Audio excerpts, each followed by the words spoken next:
How's everybody doing? Wow. Okay. I forgot. I don't know why, but one of my iPads, the sound no longer works. I'm not sure exactly. I'm not sure if it's a iPad issue or if it's some setting that I ended up changing a couple of months ago. So I was doing a live, right? And somebody, thank goodness for those who said, "Bomb, we couldn't hear you." Somebody said, "Bomb, we can't hear you." Thank goodness, because I would have been talking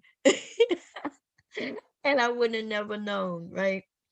Um, so here we are. Now, this video, so okay, so what I was trying to do is I was trying to put together a video showing the corrections that need to be done um before you embark on what I am going to be making, as per another video in which I saw. I'm going to show y'all, since I'm using Zoom, I guess I could do it a little different now. Um, yes, I'm going to be showing, but this video is part one. And part one is showing you the mistakes that I ran across last night. If you saw me last night, I was sewing a bag and I had been saying, I need to sew this bag, I need to sew this bag, I need to sew this bag. I ended up getting an order for this bag even before, um, yeah, somebody wanted a custom bag that they can use at work, they could bring to work. And wherever they work, they cannot have a regular purse. It has to be a clear bag.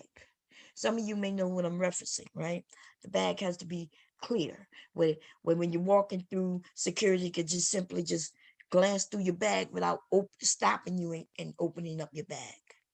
Okay, to make sure, I guess that's to make sure nobody taking anything. I used to work at two companies that made me do that. Okay. I used to work at Avon, and I'm talking about, whoo, I had my first son, but not my second son.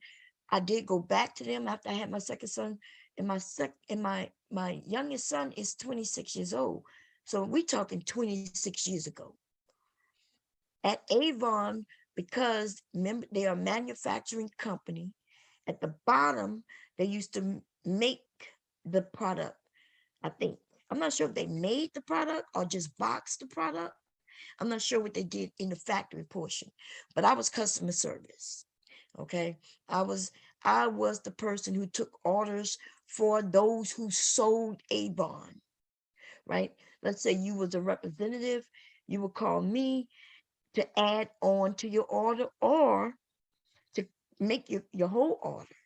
If you know everybody, I'm not sure if anybody ever sold Avon, but you had a certain date that you had to put your order in based on where you live, based on your area, right? And based on your area, you had a date and you had to put that order in by that date. And if you didn't, then you had to wait the next campaign, the next book. Now, the good thing about Avon is, they may have a sale on a product in this book, but next book, that shit ain't on sale. You see what I'm saying? So representatives wanted to put their orders in when they should put the orders in. And so they would call me if they wanted to add on to their order, or they would call me if they forgot to put in their order in time. So they would call and give me their full order. And so that's what I used to do. But anyway, because this place I worked had all their products, we couldn't go in with a regular bag. We couldn't go in with a bag. It had to be a clear bag. That was the first place I ever worked that required, your bag to be clear. What's going on, Brandy, Mella? Mella, I miss you. I really miss you, Mella. How you been? The real Aaron Collins, how you doing, my brother? Let's see, Aries, what's going on, sister? Did I miss anybody? I hope not. Let me scroll up a little bit. Okay, that's everybody I see. Anyway, how y'all doing? Okay, anyway, y'all know I ramble. I start telling y'all stories and shit about my goddamn life. When all I want to do is make a bag. All I want to do is make a bag. Anyway, let me go. I'm gonna show y'all because I don't want to take credit for other people's shit. Let me see. Let me find the bag. First, let me share the screen. Let me do that. Okay. See, I am one of those persons who don't like, I don't want to pay for no patterns if I don't have to, right? I'm just learning how to create my own patterns on certain things. So bags was pretty simple and easy, right? But if somebody already have some instructions and I could just look at them and be like, okay, boom, and go downstairs and cut that shit, boom, that's even better, right? Let me see. Share screen. I don't really need to share the sound, but I will. Okay. And let's go to YouTube really quickly. Okay. So y'all gonna see how the bag is nice, okay? But there are gonna be some changes in my bag. Let me see. Hi, I'm David. And I'm Esme. Welcome to the hell is this? I'm not even sure what that. Oh, that's that pepper spray I shared yesterday. Tote bag. Saber. I'm not sure what's going on. Okay, so here were a few of them, but the one that I like is this one, right? I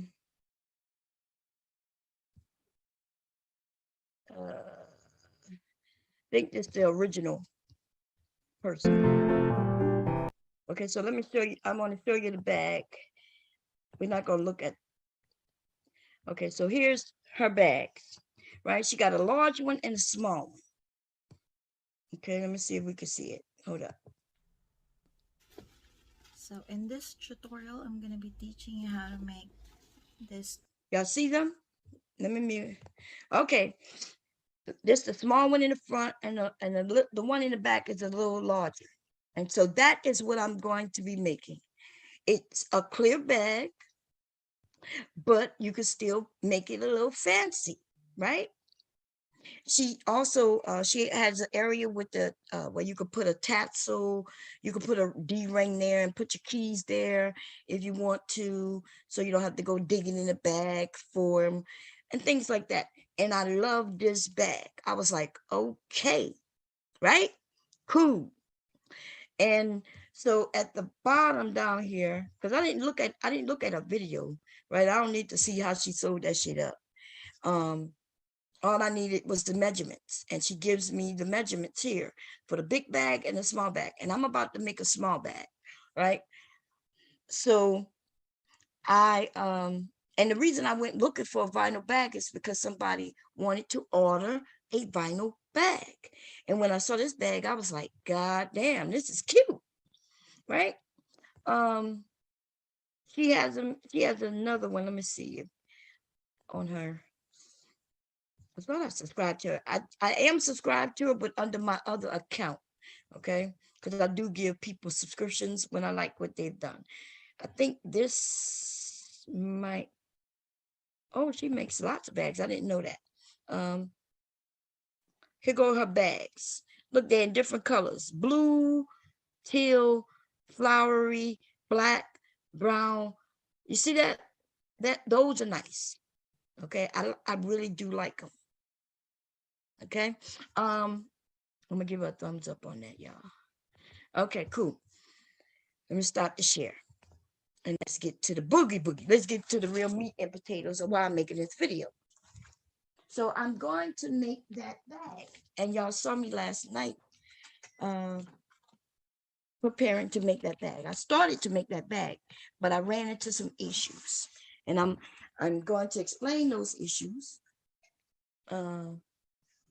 for the people who may want to make that bag, like I'm making that bag.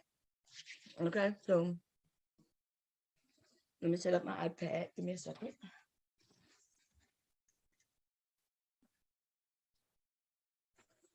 Let me share the screen again. I'm going to share my iPad. Oh, plugins. It must have been an update with Zoom.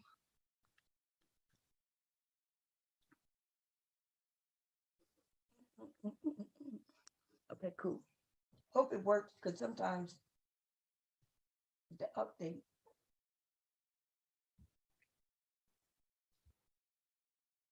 Sometimes when they do updates, the updates don't work with my iPad right away. Okay, so last night, for those who was here, I made the handles to the bag. These are the two handles.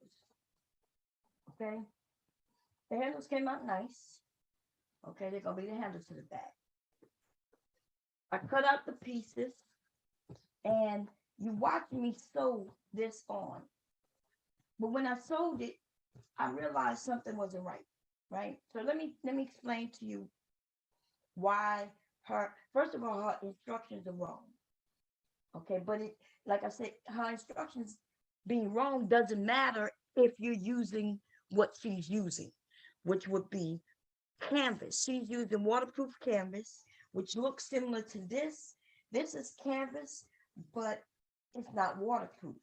I would it would be waterproof if they had like a plastic uh on this side or vinyl. I can make this waterproof by attaching this to some vinyl and making it waterproof. That's what waterproofing means. You could buy waterproof fabric, or you could make waterproof fabric for those of us who know that. A lot of people don't know that. But anyway, um, she used waterproof canvas. And if you look, you can see that the color is the same on both sides. But with regular fabric, which I'm using regular fabric, right? This fabric here. This is regular 100% cotton. I hate they got a lag. So you might hear me say something, but you don't see me when I'm yet. So we're gonna let it catch up. I hate that. That lag is real big, y'all. Ain't this a bitch? I'm not even sure if y'all see the lag, but I see the lag on my computer, right? That lag is huge too. Let me stop the share. Give me a second. Ain't this a whole goddamn bitch, man? Okay, so I'm going to share it again. I really hate that, y'all. Maybe if I uncheck the sound, maybe that'll help. I don't know. We're gonna do it. Okay, let's see. That lag. God damn. Normally it takes a minute for the lag to, it takes a couple of minutes and then the lag starts happening. But anyway, this is my fabric that I'm using. And on this type of fabric, it doesn't be this, it's not the same side. It's not the same on both sides. That's an issue, right? Also, I'm using 100% cotton, which means it's too thin. It's almost like it's the clothes that we wear. It's too thin to make a bag. So I had to interface it. And that's what this white is. I put some interfacing on it to make it thicker, right? To make it have some structure to it. Okay? I did it on both sides. Now, what was the issue with that is that when on the inside of the bag, right? When I turn this over like this and bend this the top of the bag, right? I'm gonna show it to you. It's catching up, y'all.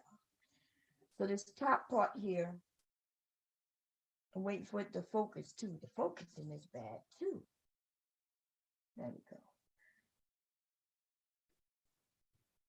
Okay, is that better? Yeah, it looks better, but it don't look better on my, okay, there we go. Okay, so, damn, it's black. See, this is gonna be the top of the bag, the outside, and this is gonna be the inside of it though. Y'all see that? And that's not cute. That's not cute at all. Actually, it's gonna be more like this.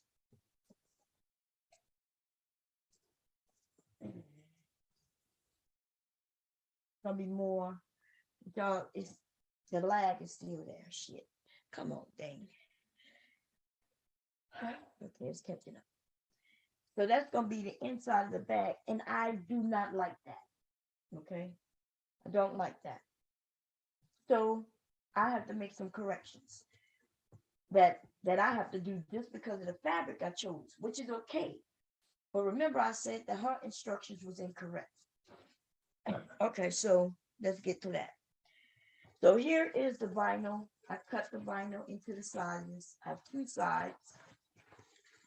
I cut two top this size, and I cut two bottoms, right? And then I cut two strips and sewn them into these straps. Okay. Y'all might not be able to see it yet, but y'all will be able to see it in a couple seconds. My sound is not with the video. Okay. I'm going to, God damn it, I hate this. If I use just my laptop camera, let me try that, y'all. Let me stop this sharing shit. I just didn't want to. Let me stop the share. Now give me a second, y'all, because that means I have to put. Let me put. Let me throw something on besides my just my. Give me a second. Damn.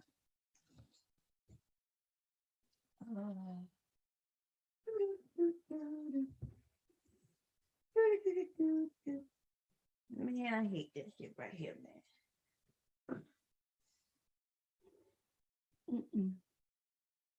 Zoom up did an update, and as you can see, the update is not keeping up. The reason I know they did an update because when I went to share, it told me that I had to add a plugin. Okay. Where's my robe? Still on this one. I have so many robes, y'all. I don't remember which one I had on yesterday. I don't know the same robe I had on yesterday. Do anybody remember? Anybody remember what robe I wore yesterday? Because I sure in the hell don't. Pink and teal and blue and green and mauve and all kinds of shit. Where's my let's see my phone. Okay. Let me put this at an angle. How much is this? Because I'm not on a desk. I'm gonna put it this way. No, but then you'll be able to see me in that mirror. Let me see. Give me a second. Let me see, y'all. Because in my bedroom I have mirrored walls, and that means you'll be able to see me. We already have some, food, saying and doing shit. Talking about I'm walking around naked and shit, right? Okay, let's see. Can y'all see that? Can you see the mirror behind me? No, you can't. I don't think you can. Okay. Cool. There is a mirror behind me though. See? See the mirror? Okay, anyway, I can't. Oh, I don't think y'all can see. I'm sorry, I didn't switch it where y'all can see. Only I can see. Okay, there we go. Okay. See, there's a mirror behind me. Boop. Uh-oh. You almost be able if see reflection of my butt in the mirror. God damn. Oh, okay, anyway. See, I gotta watch things like that. Because I didn't know I had weirdos staring at everything in my background. Okay? Staring at every goddamn move I make.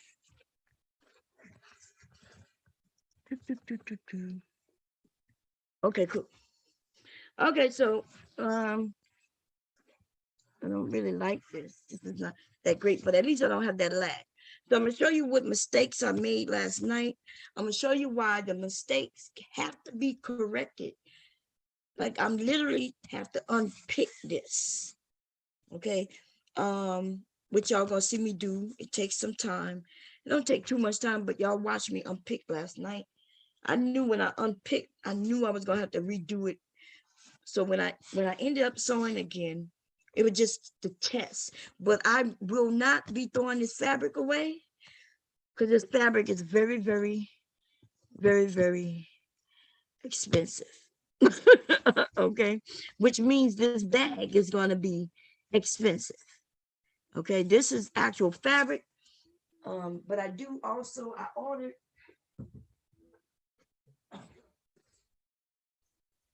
this is fabric, and this is actual leather. Right, you see, got a special number on it. You can hear it, right? And this is fabric. This is light as can be. It's only a little thicker because I put that on the back. They're the same patterns. You know, when they offer this stuff for sale, it gives me an opportunity to buy it. And it's not cheap. It's not hundreds of dollars neither, but for a piece of fabric, I think I ended up getting, maybe I was able to get maybe just 1.5 yards. I think that's all they had left. And I'm gonna just say it cost me, yeah, I think a yard, it was like $30 a yard or some shit like that. So I spent almost $80 for this piece of fabric that isn't much at all, right? But anyway, long story short is this. Let's get back on cue. This vinyl is where the issue comes in. Vinyl is it's like, I don't know, would it be like a durable plastic, right? It's vinyl, and vinyl can tear and rip. Although it's sturdy, this is thick. It's not easily tearable, but when you're sewing with it, you're punching holes to get the thread in it. So you have to know how to sew with vinyl. Your stitch length have to be longer. It can't be dot, dot, dot, dot, dot, dot, dot, dot, dot, dot, dot, dot. You know what I mean? Because all you would end up making is holes that will rip, right? Also, once you make a hole in vinyl, boop, boop, boop, it's it. You got a hole in vinyl. And I'm going to show you that in a minute. Now let's get back to where she was wrong with her pattern so I can move on, okay? What she was wrong is that the first thing she said to do was put fabric right side to right side. And so I did that. Last night I put fabric. This is the right side of fabric. This is the wrong side of fabric. This is the right side. Any side could be the right side of the vinyl, right? Because they're both the same. But she said put right side to right side. And so that's what I did, right side to right side. She didn't, because she used fabric with no design on it. She just said put right side to right sides. Now, let me tell you why mine is a little more different. I have a fabric with design on it. And not only do I have a design on it, but it's directional. What does directional mean? There is a wrong way of this design, right? Let me show you.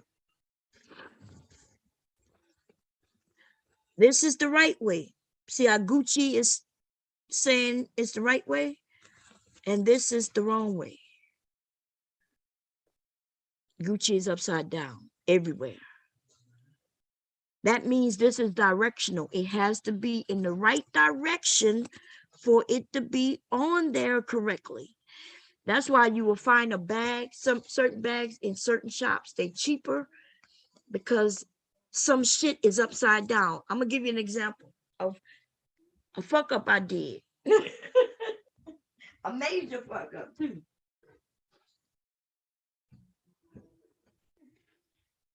Man, I'm talking about a major, major, major fuck up.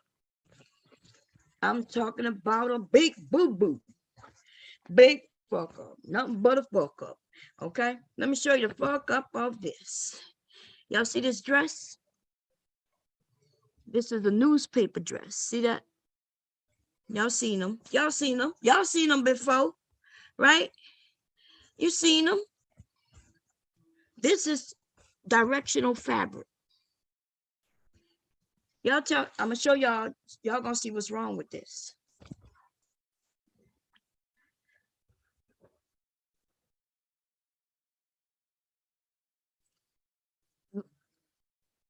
There's a seam down the middle. That was the way the dress was designed, right? The pattern. That was a big boo-boo. Okay.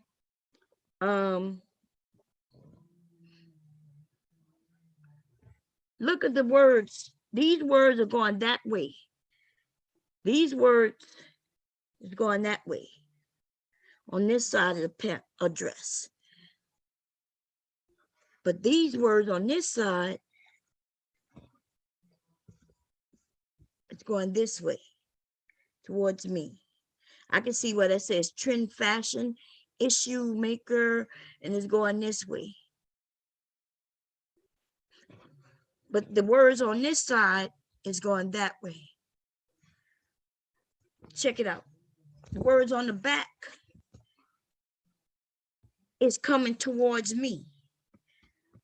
Now, nothing wrong with that, right? Except for this is the bottom of the goddamn dress. It's the bottom of the dress. It's the bottom of the goddamn dress and the words are coming upwards. That means it's backwards. It's the top of the dress. Let me see if I can show it to y'all without y'all seeing. Look at the top of the dress. This side, the words are going the right way. But this side, the words are going upwards. This is when people don't know what they're doing. I did not make this dress.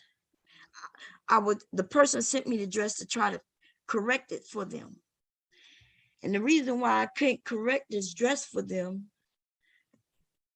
because it's goddamn seam in the center here. Right? And what else? I think the main issue I have with correcting this dress is that the whole back side of the dress is going in the wrong direction. Let me see. See? The whole back side is going. Now, if I would have been able to correct the front,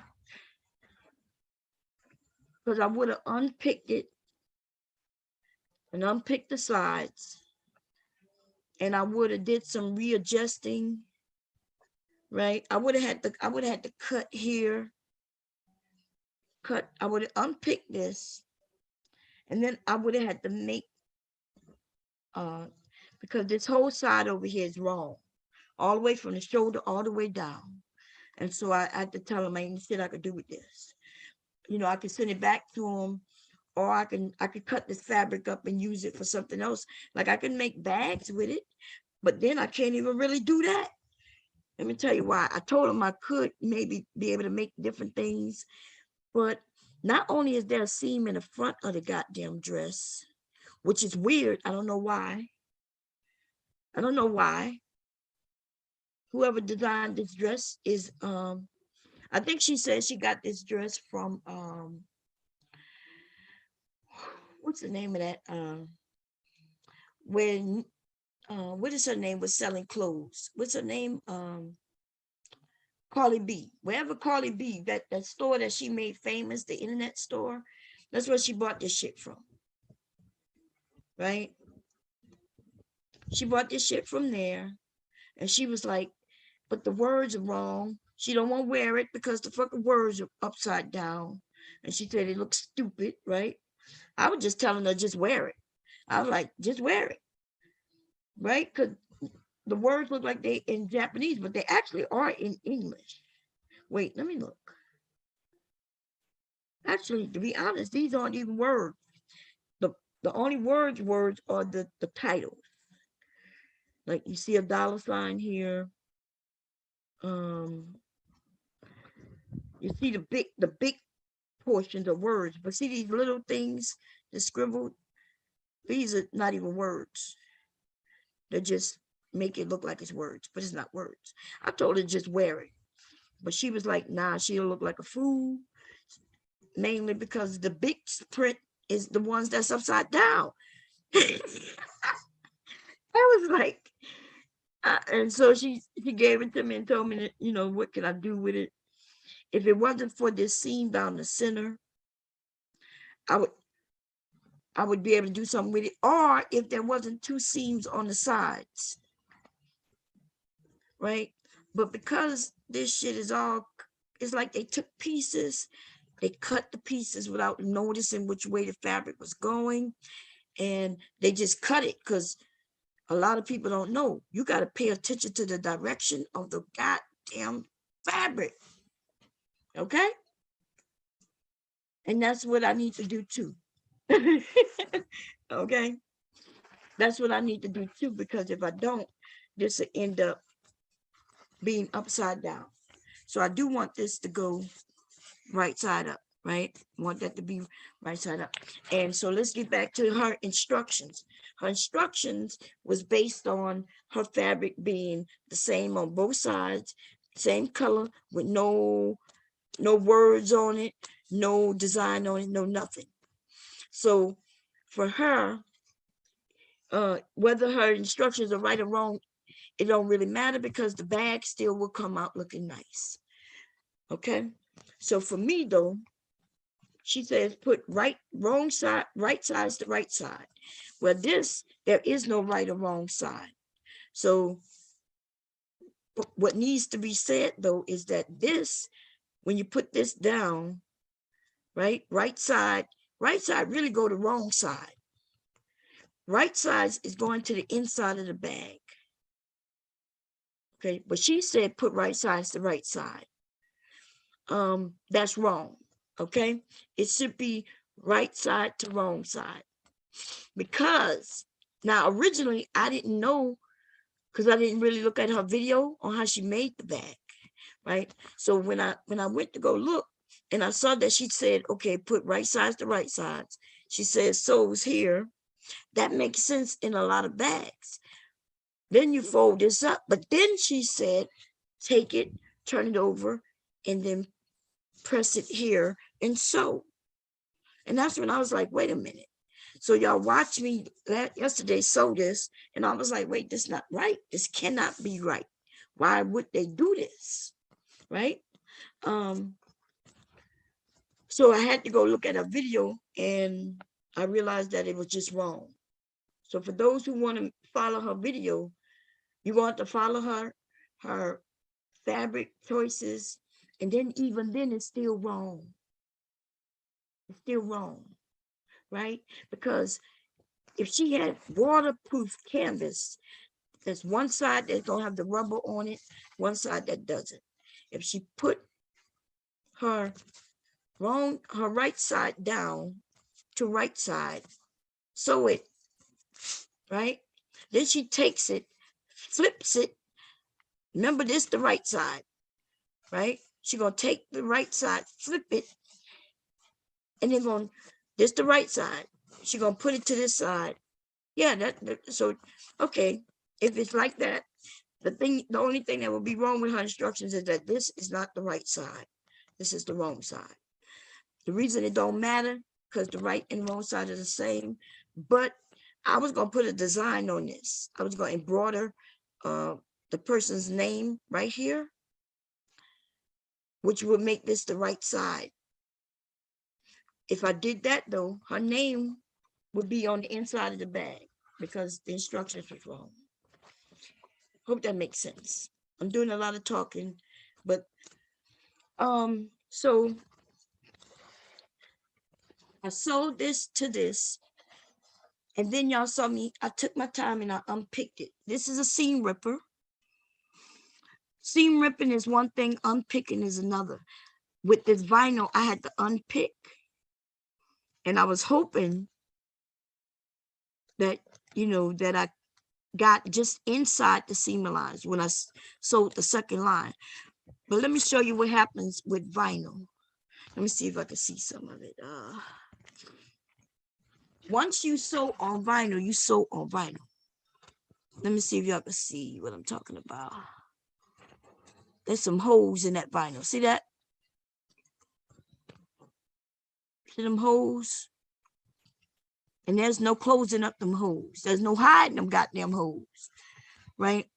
Let me see if you can see it better. Let me see, try to give y'all an angle so y'all can see it a little better.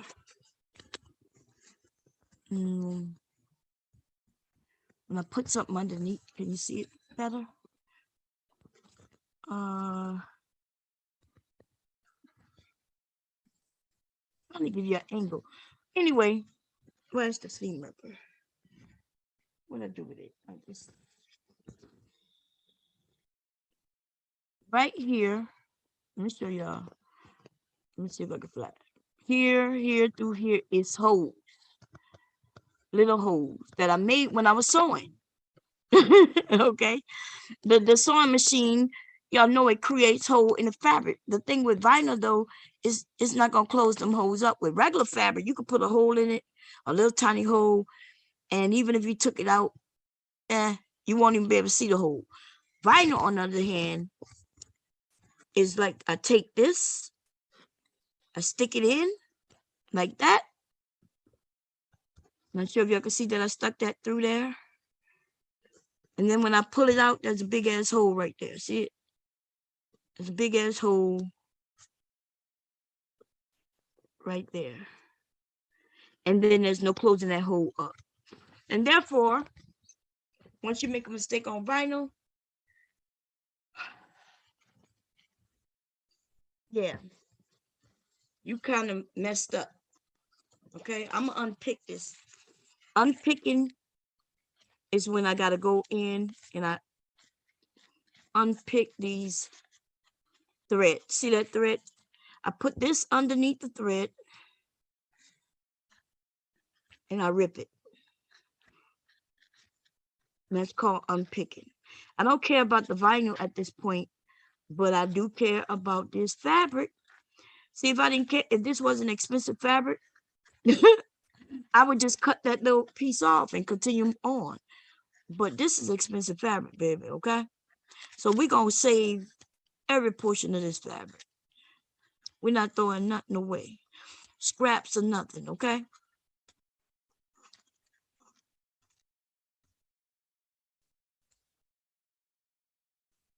This is called unpicking.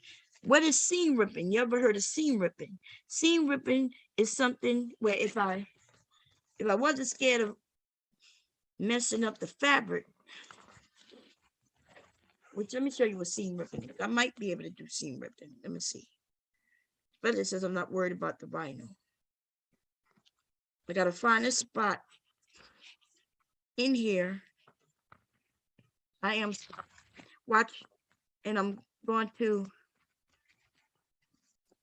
I hope I'm not creating holes though. Okay.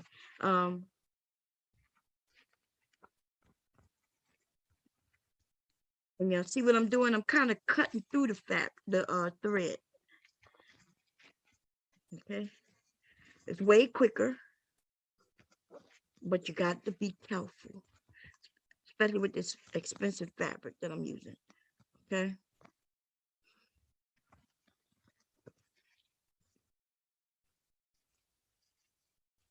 See what I'm doing?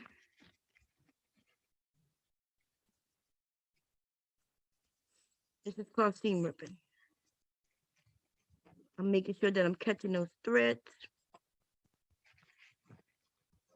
Gotta be careful though. I do have to be careful, y'all.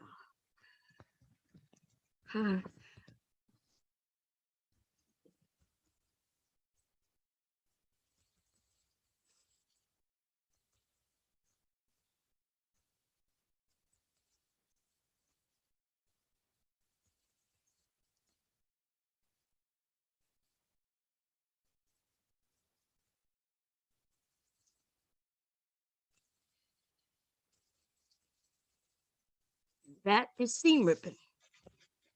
And bam. Now fabric, you could put whole little holes of fabric and you won't see it. You won't see it because the fabric, the way the hole goes between the fibers that makes the fabric. When the hole is out, the fabric closes right back around it. That's why you don't see holes in fabric. But look at this though, vinyl.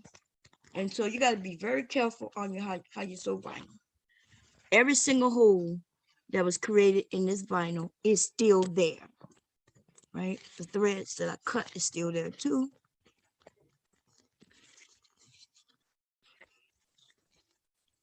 But every single hole, look at it. You see them holes? Y'all, I know y'all can see them now. Okay, you see them? And that's when you're dealing with vinyl, especially clear vinyl.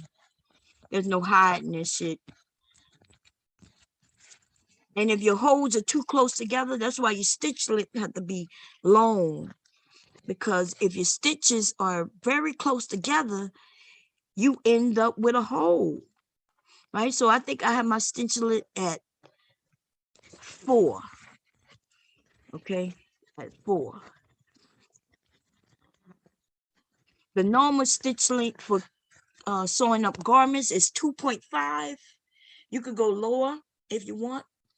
But 2.5 is normally what I would consider a normal stitch length.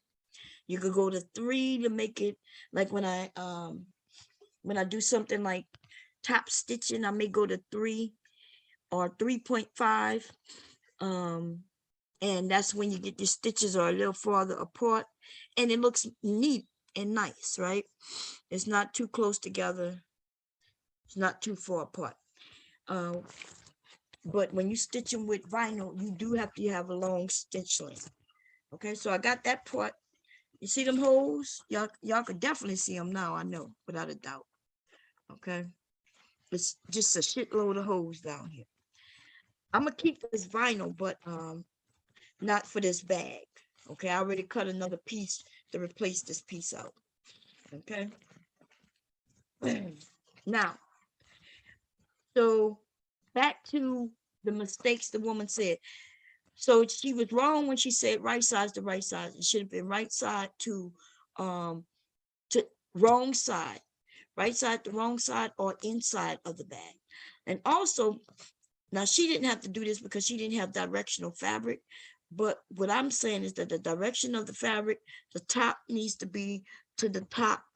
And when you're doing the bottom part, the bottom needs to be to the top.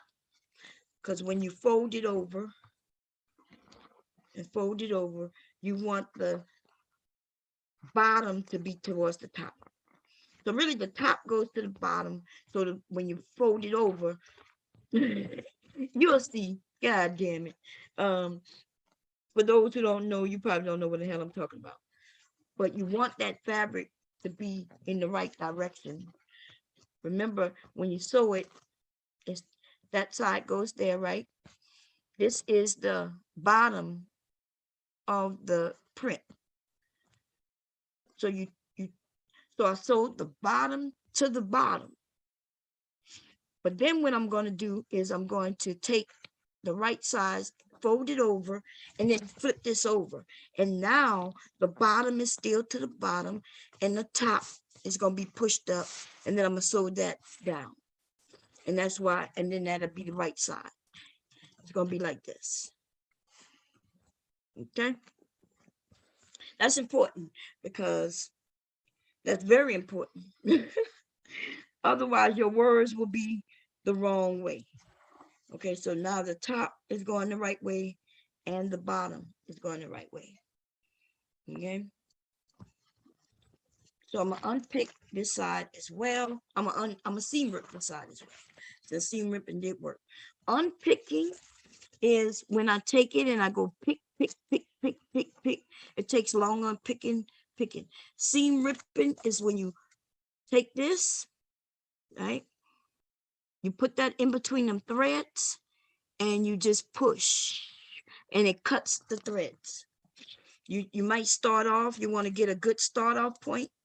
You might unpick in the beginning just to get a couple of threads broken. so you can get in there, and then you get in there, right? I can see the threads. I go and put this in there,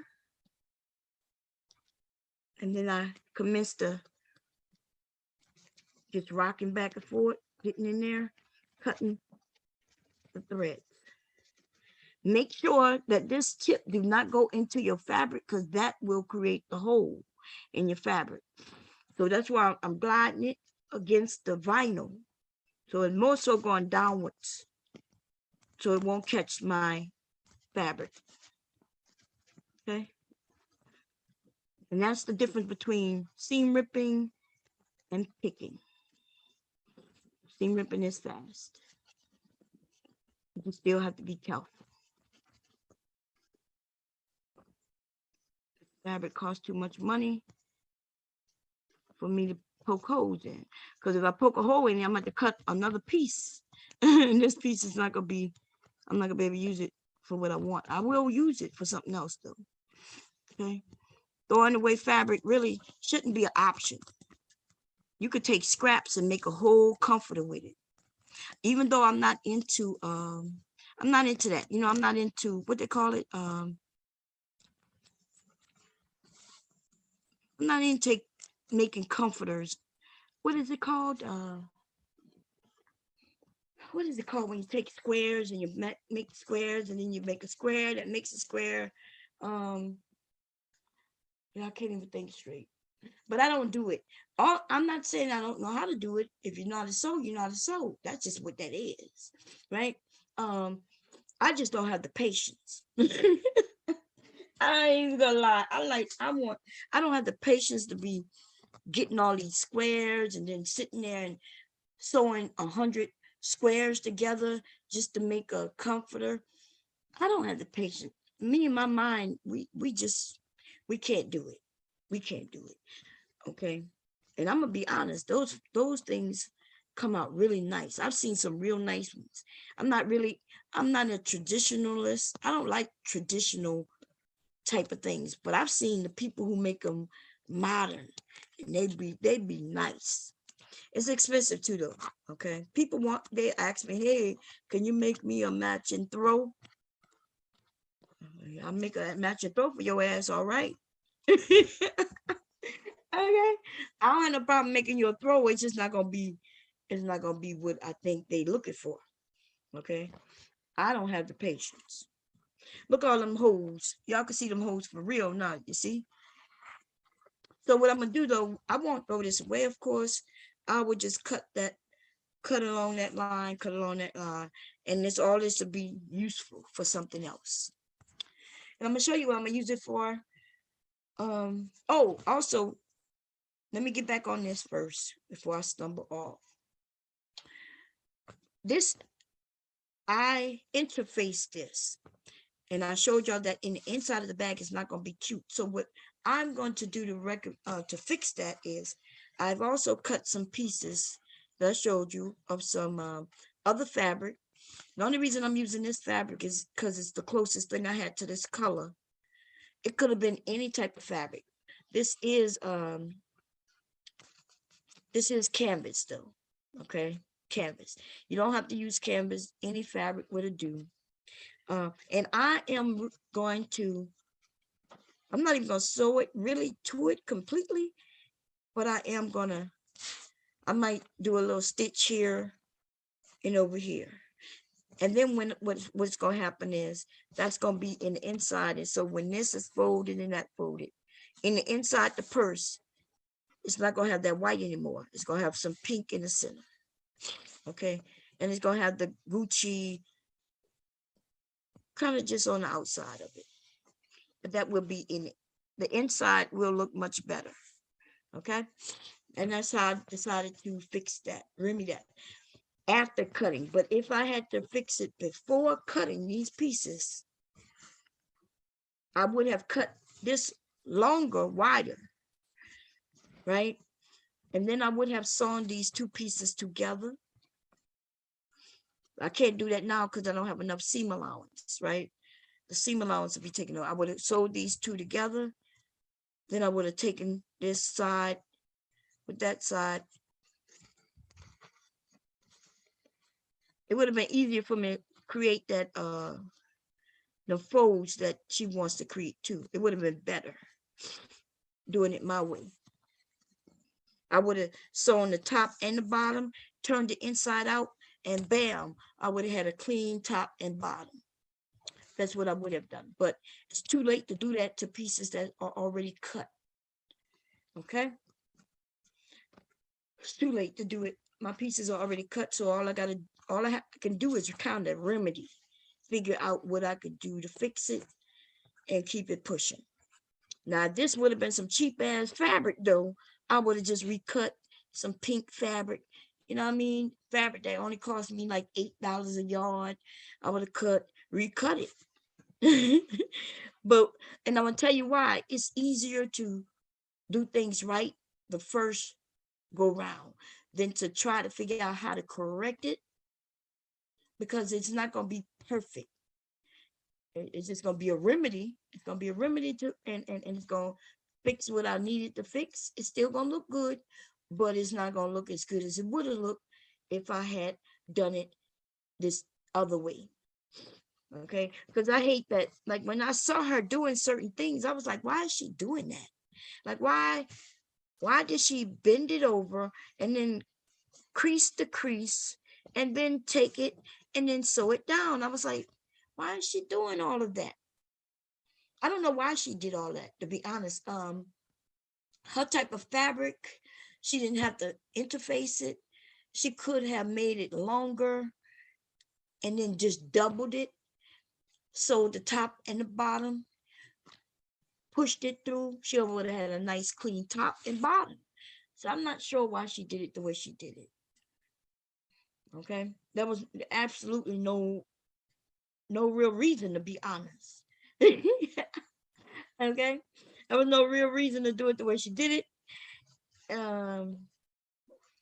And by her doing it that way, you know, you got to be a real good sewer, right? Somebody who really know how to sew really well, clean, just to make it.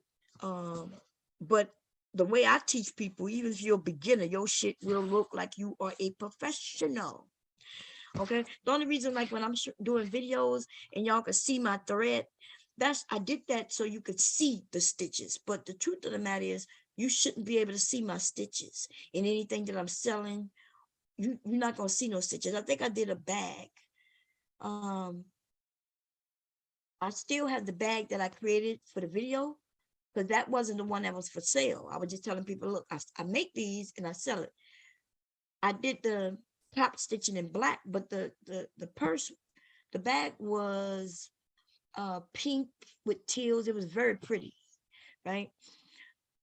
I think somebody had mentioned that it didn't look professional. Like, so I think somebody mentioned, hey, your sewing is getting better. My sewing is not getting better because my sewing is superb. Okay, I can show you suits and shirts and jackets, and like I've been sewing all my motherfucking life. My sewing isn't getting better.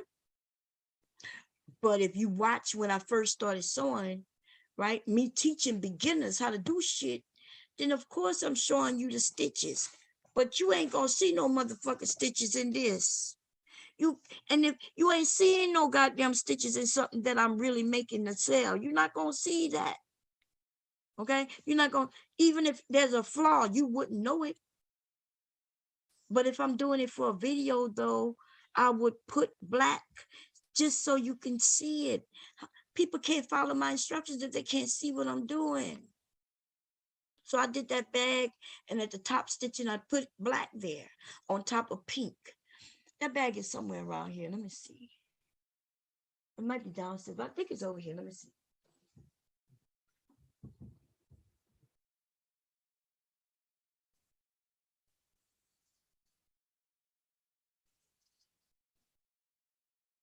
I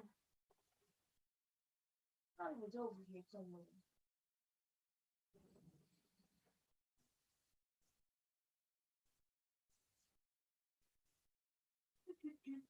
I know that bag is in here. Anyway,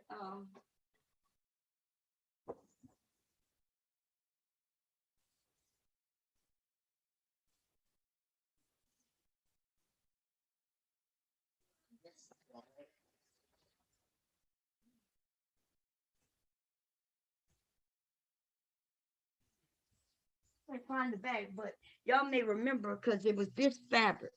It was this fabric. Um, and I was showing, actually somebody asked me to make them a tote bag, to show them how to make the tote bag. So that's why I did the video, right?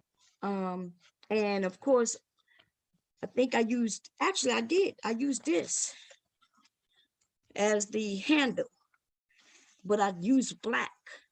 And the only reason I use black is because even when I use white, you couldn't see it. So I used black. That was for the sake of the video. Okay. Yeah. Okay. Here's a bag. I forgot. Because this material, this fabric is very unique. It's not really meant for bags, right? This fabric is expensive. Okay, so this fabric is for upholstery. This is upholstery fabric. And I think when I showed it to you all, man, this fabric is beautiful and it's not cheap. I think it's like 50 something dollars a yard. But I was able to get I didn't get a yard of it. I was able to get it as a remnants, right? What a remnants means somebody cut some yards off it and it had a piece left, and they sell it. And when they do it like that, though, they give you a good deal. So it's $50 a yard fabric. I was able to get like a quarter yard or something like that. I'm telling you, the inside of this fabric is so fucking beautiful. My God. But then when I was making the bag, if somebody wanted a lining, it covers up that beautiful, which was okay. So what I did, I bought a fabric that kind of emulated the gold that's inside of this fabric. And I made a bag. I made a lining and I put a couple of pockets. I put a zipper pocket here, right? And I had some, and then I put a kind of gold inside that pocket. And then I put a slip pocket on this side. A slip pocket means it just slips. There's no zippers, right? A slip pocket there. And then this stands on its own. It has a flat bottom. I put a little piece of like cushion at the bottom here, right? So as you can see, that's a flat bottom. And then I made it closure where it just closes. It's a magnetic closure. And boom. And there you have it. Okay. This is an awesome bag. This is a big bag. It's pretty. And I only have a little piece of this fabric left. If I don't, I'm actually thinking about taking this bag loose, right? Because if I don't sell this bag, I know I can make something with this fabric. Okay. The inside of this goddamn, I can't show it to you unless I go downstairs and get the piece because I covered it up with the lining. But this bag is awesome. Okay. It's deep. It's big, and it's an expensive little bag. I put my little, I was going to buy, so I'm thinking about if I do my own custom made bags. A custom made bag meaning with my own design, right? My own name. I was going to get some made, and I was thinking about it. Okay. But people, okay, so white people. I'm gonna say white people because that's who usually buy my bags. Because they could be expensive depending on what I'm using to make the bag, right? Tote bags won't be as expensive because I'm not using a lot of different products, right? But what's my latest bag? I think I sold it. Let me see. I think it got shipped already. I have to show y'all some pictures. Let me see if I can show you some pictures. Trying to think. The last time I made a bag was, I think, in September. Yeah, so that got shipped. Trying to think. besides my Michael Kors bag, yeah. I made a Michael Kors bag that looks like a Michael Kors bag, but you wouldn't be able to tell that's not Michael Kors bag. I wasn't able to get the to buy the rights, the licensing, right? But I was able to buy the items, the tags, and all that shit off of Alibaba. Okay, so but I can't legally sell that bag as Michael Kors bag. But you ain't gonna be able to tell me that it's not. It doesn't look like Michael Kors bag, I'm sure.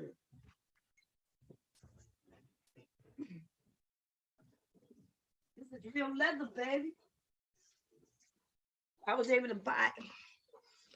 Show me where you can't. Show me, y'all gonna have to show me, baby. This is leather, honey. I was able to get that. I was able to get this. I was able to get this.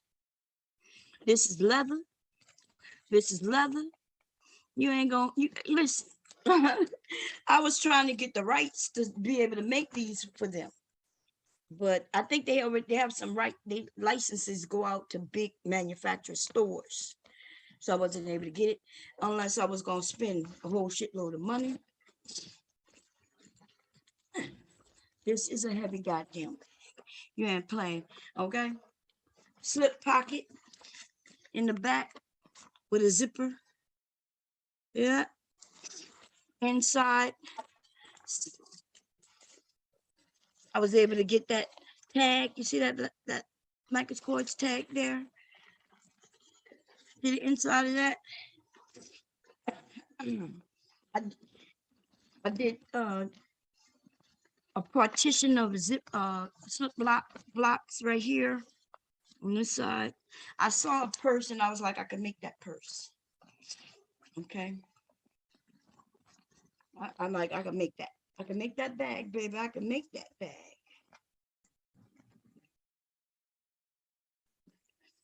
But I can't sell that bag. Once I put that Michael Kors on there, I can't sell this bag. Okay? Legally, I can't sell it. But Gucci, though, on the other hand, honey, yes. I can sell it. I can sell this bag. It's a tote bag. I have this leather, which is the same leather of this Michael Kors. This Michael Kors leather right here is the same leather I got from Gucci right here. Okay, only has Gucci.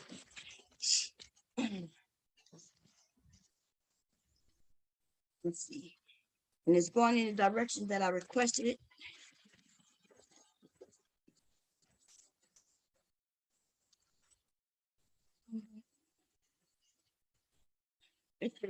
It's not wide as I wanted it, but they had something that was wider. It just cost more. So I cannot make this bag. Wait, the widest this bag could be, not wide, I'm sorry. The tallest this bag could be is this less an inch. Using this, I can make some nice wallets with this, and I can make some nice smaller, just regular bags with this. Okay, if I wanted it to be a large bag like this, though, I would have had to purchase the wider version, and they didn't have any left. Like, there's people, they sell it, and it sells so fucking fast that if you don't have the insight, people say, hey, they will tell us when things going on sale. They just don't tell us what's on sale.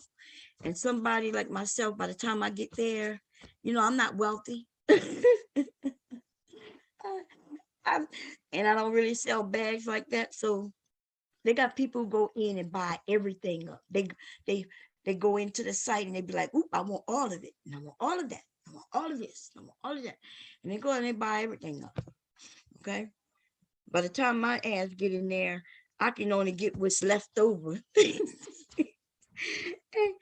But if I was a high volume seller, though, I guess I would be in there buying shit. Somebody think of, well, why would Gucci or any NFL or anybody allow you to sell shit? What do you mean allow me? I paid them. This shit, I paid them for this. They make their money just off of me buying this shit right here. And they don't have to have no manufacturing companies to do nothing. They sell me this. They sell me their logo, their labels. They sell all that shit to me. Okay, they sell it to me, and that's why you got what they would call, and the only people who call them fakes really is the people who buy them. You these people, right? They got stores. The people who sell them in the stores can't even tell the fakes unless they're just trying to get you to buy something different, right? They're trying to get, they'll be like, oh, well, that's not really ours. You have to ask them what you mean by not really yours, right? Different stores have different manufacturing companies. Different manufacturing companies have to do certain things. If I sell a purse using this or wallet using this, it has to meet certain criteria. Or if it doesn't meet that criteria, I have to take their label out of it. Okay, it's called what is it called? Where I have to send them a lot. Let's say I decided I'm going to make a lot of purses. A lot meaning 5 purses, right? If well, it wouldn't be 5, but I'm just using me because I'm small, right? Let's say I was doing a lot of purses, and a lot equals 25 purses. Out of the 25 purses, I have to send them a sample purse. Same materials that I use to make those 25 purses, I have to make one that I send to them. And what they do, they do a stress test on it. They make sure that it meets their quality control. And if it don't meet their quality control, then they'll do one or two things. They can, they'll tell me it doesn't meet quality control, and they'll tell me what failed, right? Like maybe my straps wasn't long enough. And that's why you would end up with straps like this. Because if it's adjustable, then the straps will be long enough, right? They have criteria that you have to meet. They might say, well, the straps wasn't long enough, and therefore, bam, boom, boom, it didn't meet our quality control. Okay, if it doesn't meet their quality control, then they give me a warning. They'll tell me what the issue was, you know, and then I could correct it. But if I have so many fails, especially major fails, right? Major fails where the stitching is horrific. Stitching is horrific in more than too many places. Then that's a major flaw. And if I got too many major flaws, then they won't even sell me the vinyl anymore. They won't sell me the vinyl, the leather. You know what I mean? They just won't sell it to me anymore. And that's it. Okay, so they're making sure that to the best of their ability. Now, I guess I could make one that's really good and then make some real poor ones and sell them. But then who gonna buy a poorly made purse from me? Especially if I'm able to sell if I could sell it like it's Michael Kors, then that purse is hundreds of dollars. You understand? Who gonna spend hundreds? I'm not talking hundred. One of my regular purses costs $100. I'm not talking about the tote bags. I'm talking about one of my regular purses where I use the zippers and all that good old shit, the vinyl or the leather and all that shit. That's automatically $100, right? It's a custom purse. But Michael Kors and those type of companies, these purses cost upwards $700 plus. Okay? Cost. So they do have so you wouldn't buy, if you bought a purse from me that cost $700, and then when you got it, it had all these flaws to it. First of all, you're gonna want your goddamn money back. That's number one. And number two is, yeah, you ain't gonna buy from me no more. You probably gonna go to YouTube and not YouTube, to the internet and tell everybody not to purchase from me. So I'm not into bad making like that, but I'm thinking about going into bad making like that. It's way easier than custom clothes. I have an order now for a shirt similar to this. My husband is my salesperson for real. Like, I sell more clothes through him than anybody. I don't even have a site up. Okay, people walk around with my shit on here in Delaware, and so I sell mostly live, right here in person. But my husband always coming with somebody's name and number. And he's like, "Hey, this person want this. They like this shirt I have on, and they want one for either them or their husband, or somebody said, hey, we need to support the troops." And he had on the army scrub. I think I showed it to y'all. Let me show it to y'all.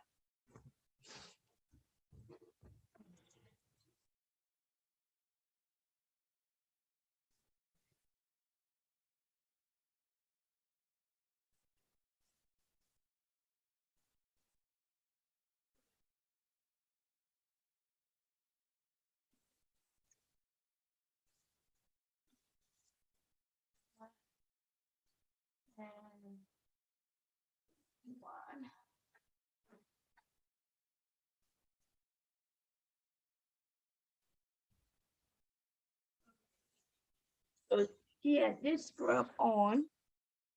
This is a scrub top. And his customers, I mean, should I say patients, right? The patients like it, and they'll say, "Hey, where did you get that from?" And he'll be like, "Oh yeah, my wife make you're not gonna be able to, you can't show me where you can't that you could tell that this was store bought. This shit is high quality. The store's not selling shit this high quality, baby." So when people tell me, "Hey, your store ain't getting better," I'm thinking, well, I don't know what that means. You got me fucked up, baby. You got me fucked up. Okay. Yes. Here we go. And then I think I made a video making the Cowboys one, right? The Cowboys one. Y'all, this was the first scrub I made for him. And I made a big boo-boo. But y'all won't never be able to even see the boo-boo. And the boo-boo be right in your face, you still won't be able to see it, because I know what the fuck I'm doing. I know how to correct the boo-boo. When I was clipping, I cut into the fabric with the scissors. The worst mistake I could have made. I don't even know what the fuck I was thinking. In fact, something else is wrong with this shirt. Okay. Nobody will notice it unless I tell it to you. But if I point it out, you'll see it. I bought some pins. They're supposed to be pins where the marks disappear. So we got to be very careful. I bought some pins. I still use them, but now I know that they're worthless. Okay. So with this, I bought them pins. I just bought them. They were brand new. And I was like, okay, I can mark, because when I'm going to see the mark now, but eventually the mark going to go away with washing, right? Either washing or air or heat. Well, here's a mark. Let me see if y'all can see it. It's on the pocket. See that teal mark? I made this shirt, 2 years ago now? And that mark is still there. You can't hardly see it. Nobody would notice it if you didn't see it. And believe it or not, I use that mark all in this item. I still use them. I just know that they don't disappear. So I would never use it on, on the right side of the fabric anymore. And they're lucky. Where did I get those pins from? Amazon. Okay. The motherfuckers came in a big pack too. I should have known it was too good to be goddamn true. I used them goddamn mark. And I'm when I was making this is the first scrub top I made for my husband. His favorite team. Okay. Then then I made the second one, which is his army. I've sold, just by him wearing that cowboy scrub top, I've sold 50 tops since then. Just people who saw him wearing it to work, and they're like, "Oh, where did you get that from?" "Oh, my wife make them. Here you go. Here's the number." Okay. So I got an order for one of these because he wore this last week. He wear them every week. He wear them, right? He wears scrub tops every day, just different ones each day, right? So I made this one, and I got to order for this one. I got to talk to the woman. But see, when they want like their cowboys and his army, these cost more than this next one I'm about to show you. Why?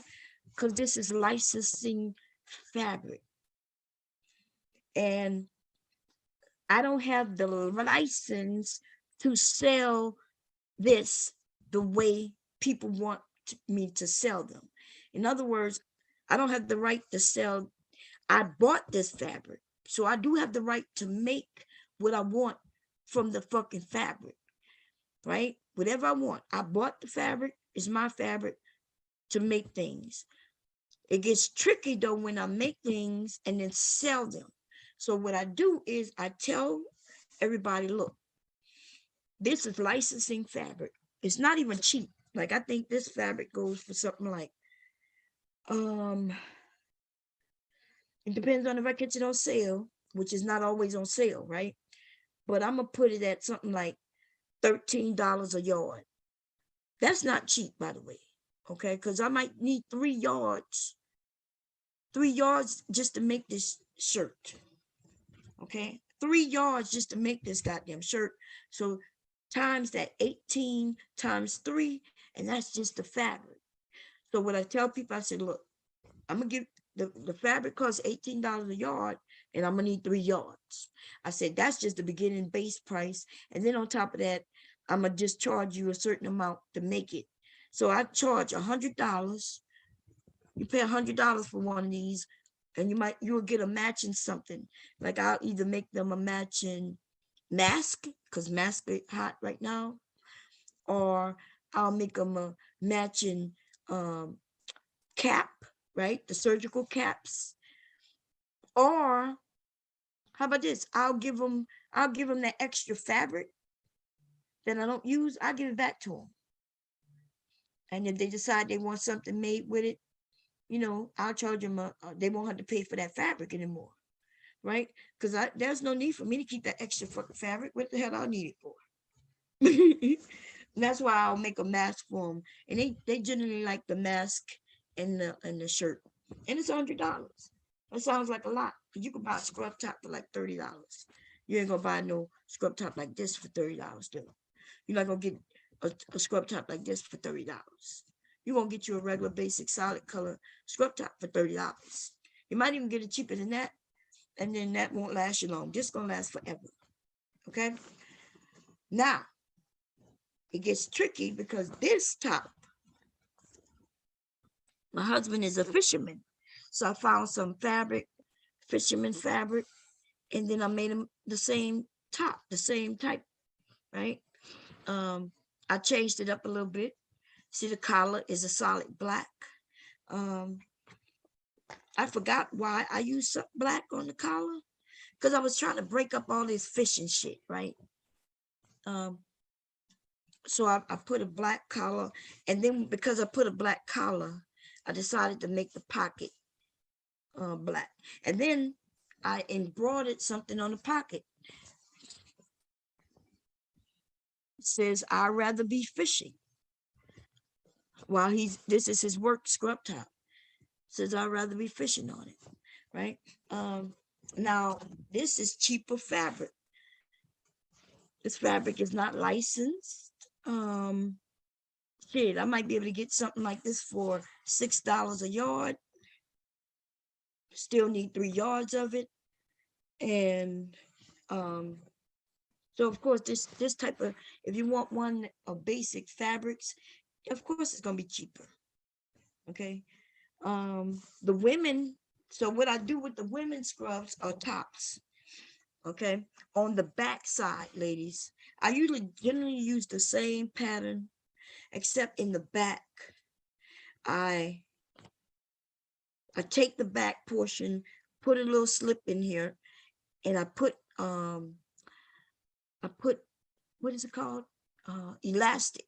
I put a piece of elastic in the back inside, and that way the shirt's still gonna be big, but it's not gonna look big. It's gonna have like a scrunch to it. And as you get in it, right, and it'll form to your shape. And that's what I designed. That's how I designed it for women. So for men, it's just a box shape. If you're tall and big, it fits you. If you're tall and slender, it fits you. I can make it smaller, of course. I think this is the extra large. Okay. I could make it smaller for the smaller men. And if you're not so tall, it would also be shorter. My husband is tall. My husband is slim, but he's tall with broad shoulders, right? Yeah. This is a simple pattern. I think I didn't design this pattern, okay, but I have added and taken away from it the regular pattern. Once I started learning, the different things, this is a basic one side, but I cut it on the fold to get the front, and I did the same thing to get the back. This, the sleeves is home grown into the pattern. That means there's no extra seams for the sleeves. And in the V-neck, the hardest thing for me was creating this V-neck. I had never made a V-neck before. And man, I'm telling you, I watched 20 goddamn videos, right? Because I didn't understand the instructions on the pattern. I didn't understand what the hell they were talking about. Because I didn't learn how to sew through pattern making. My grandmother taught me how to sew. Okay. And so I didn't understand what the hell they was talking about. And then I watched a video, and then another video, and then I was like, okay, I think I got it. And then another video. And then when I looked, I was like, well, I still don't understand this shit. And then I just decided, okay, let me just look at it. I pinned it in place and then looked at it on the outside, and I said, okay, I'm gonna just run a stitch here and there, and bam. And that's how I did that shit. Because I still didn't understand those goddamn instructions. Okay. So I'm not even sure if I'm doing it right according to the instructions, but I tell you what it does, it look good as shit though. That's the only thing I do know, okay? So anyway, I'm gonna finish this bag up. Sewing is you can sew all kinds of things. Curtains, home decor. Y'all see me do the pillows. Okay. Don't be telling on me. Some of y'all wrong for that shit. Y'all want to tell on me. Yes, some of the pillows that I make, I do not make them to sell myself, but I do make them for sale, if that makes sense. Okay, a company, I'll make them and sell them to them, and they sell them because they have the right to sell them. I don't have the right to sell them. Okay, some of them I can sell, some of them I can't, and that's why y'all don't see me selling them. Okay, not in the open. Where's the other strap? Anyway, this fabric is so goddamn pretty. I kind of regret that I put the liner in, which is easy for me to take out. But the reason I need the linings is for the pockets, right? Who wants a purse with no pockets? With no, you know what I mean? With no little areas. So I went and found this is the exact color of the inside of this fabric, except it's entwined and it looks like threads of gold. This fabric is made for couches and shit. It really is that the stuff for your couches and seats, and that's why it's so expensive. I guess you could make curtains with it too. Let me see. But it's really expensive. Okay. I think it might be the gold that's in here. They literally, this is hand tied. If you would have saw the inside, you could tell where they just took that thread, that gold, and just kind of weaved it in.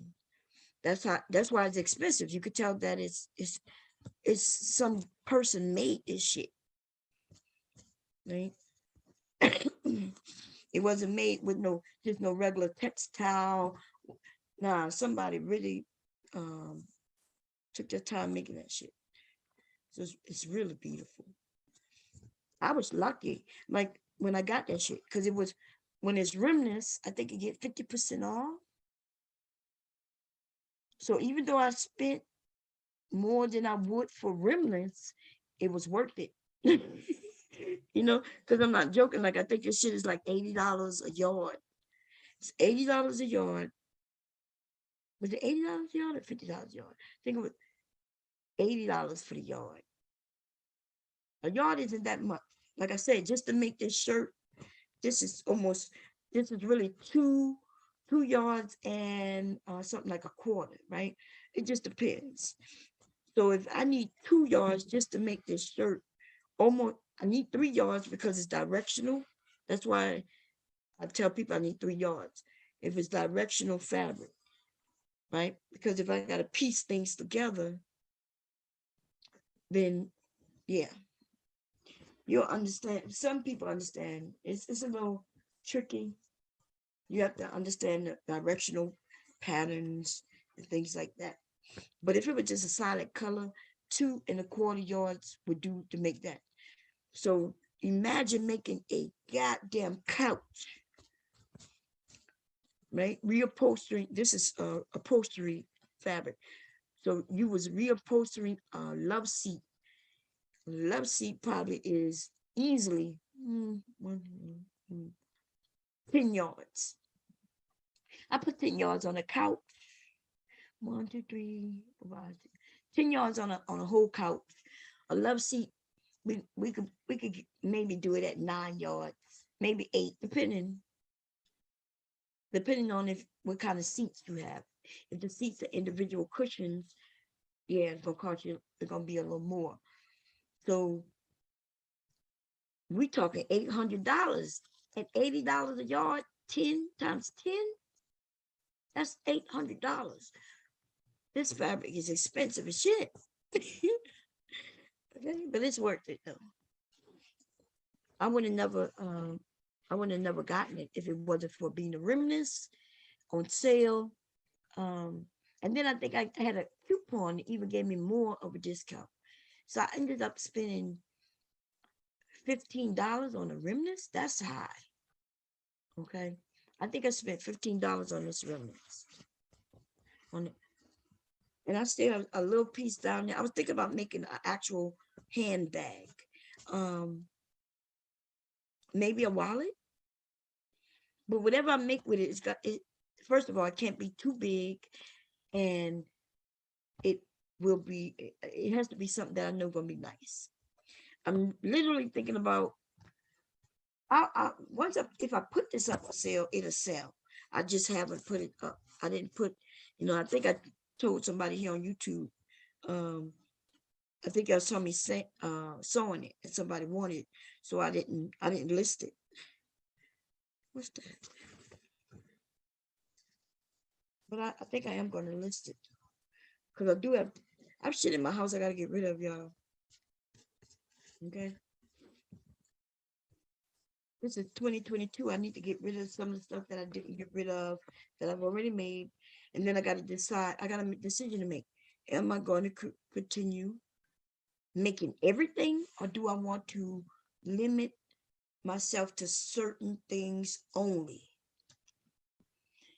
That would make it easier for me if I did it that way. If I said, okay, I'm going to just make handbags, I'm going to just make purses and bags. I wanted to start making shoes, right? Sneakers, which I'm still thinking about that one. Okay. The machine, there's a machine that I saw on sale. I was thinking about getting it.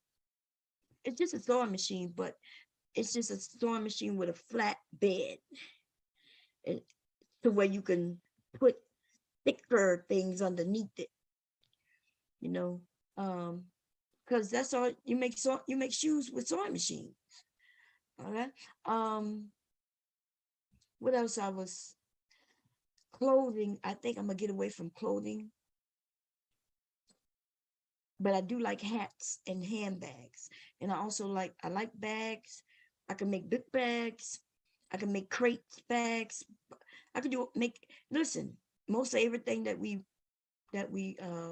have in our homes is made with a sewing machine. Okay. I'm not talking drapes is the simplest thing. Drapes are so simple. If you want to make some curtains, that's the quickest thing to make. If you need curtains for your house, you can make it by hand. That's how simple curtains are. Okay. So how do you make a curtain? A curtain is just fabric, right? Let's say this is fabric, which it is, but it's a dress, right? We're gonna say that this is fabric. Okay. The curtain needs a place for the rod to go in. So you basically make a fold, let's say a fold like that, right? And you put a stitch at the top and at the bottom. That's it. And so your rod could go in. And the rest of it just fall. Just say this is all long and it falls to the ground and then you'll be able to hang it up. Curtains are the simplest fucking thing. When people be like, can you make curtains? I'll be like, yeah. I mean, and on the side of the curtain, of course, you want to hem it if it was a long piece of fabric. Let me see if I got a piece of fabric up here. I did. What did I do with it? This. And see, it's long. It has the raw edges where they cut. You don't want raw edges being there, so you would hem it. It's called hemming, right? You take it, fold it, and sew it. So now you don't have a raw edge anymore. That's what you do on the edges and on all the edges. You would do that at the bottom. You would do that on both sides. At the top, though, you would do what I said you would do, right? Let's say this is the top. You don't have to really hem it because what you're gonna do is you're gonna fold, and then you're gonna fold, right? And you make that pocket I was talking about, and then you're gonna sew. You're gonna sew here and here, which is where the curtain rod goes inside of, and boom, and that's it. So you've sewn, you've hemmed this side, right, edge. You've hemmed this side edge, and the bottom, right. You will measure how long your curtains are, or how long you want the curtains to be. You measure the width of your window, and that's how you determine your fabric. And then you hem the bottom, and create that pocket at the top, and bam, boom, curtains. Let's say that's just the panels. If you wanted a valance, then guess what?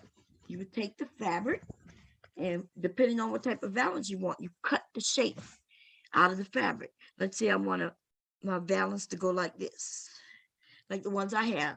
The ones on my wall, it starts out from here, it goes up, it goes like this, and then it goes up. So that's the pattern piece I will cut out, right? And then I would do the same exact goddamn thing. I would hem that in which I cut. I would take it and hem it, sew it up, right? And then I would create that pocket at the top for the rod. Again, bam, and that's it. Curtains are the easiest goddamn thing.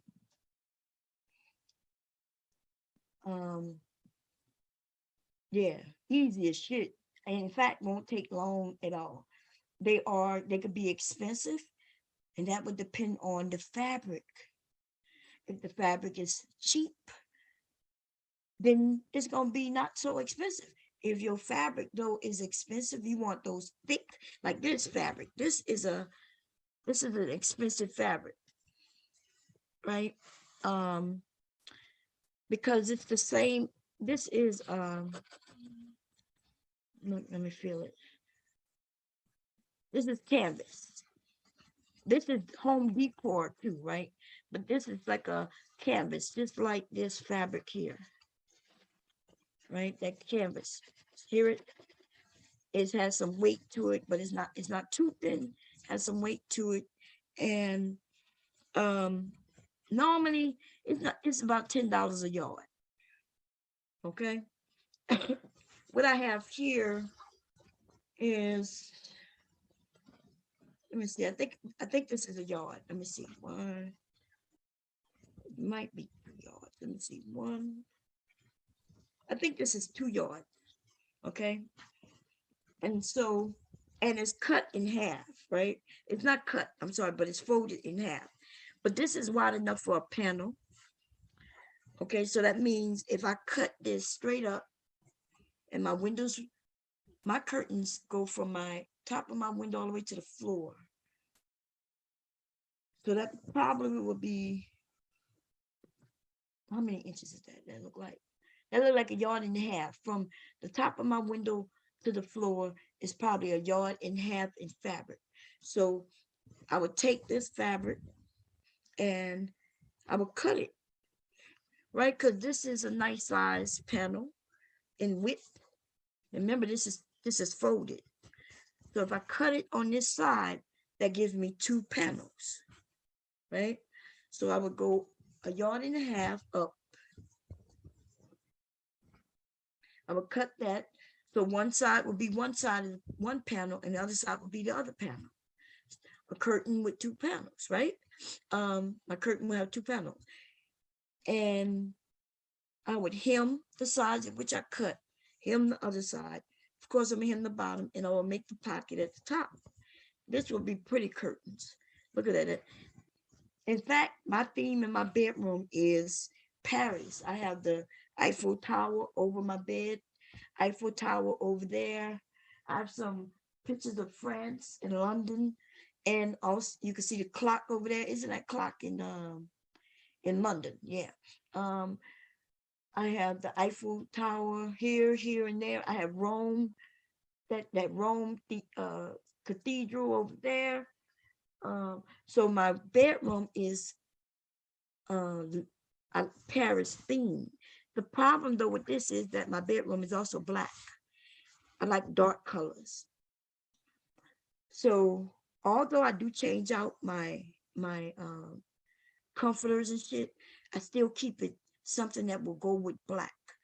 I guess this would go with black, right? But it just wouldn't fit in. It wouldn't blend in. But I don't know why I love Paris. Anybody know? I love that. I just love the thought of Paris. It's sexy and it could be considered modern. It can also be considered traditional. Um,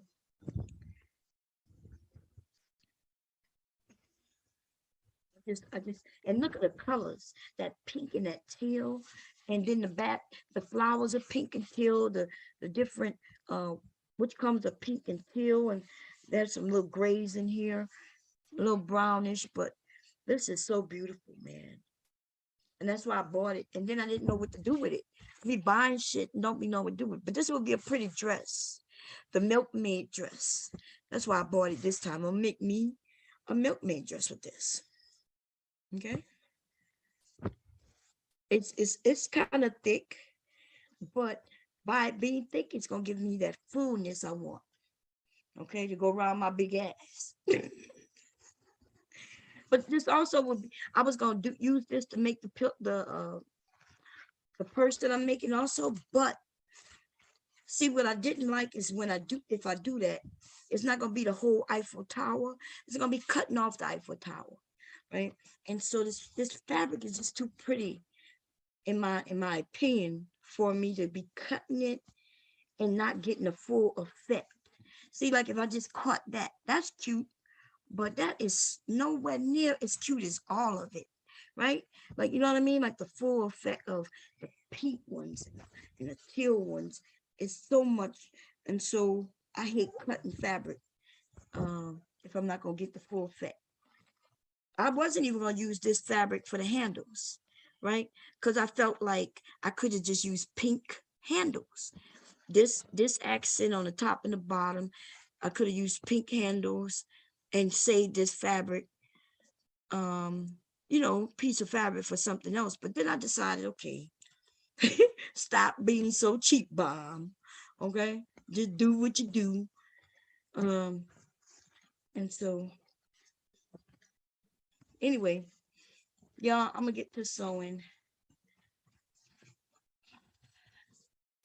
And this, I think if I make that bag, I was thinking about making a wallet, right?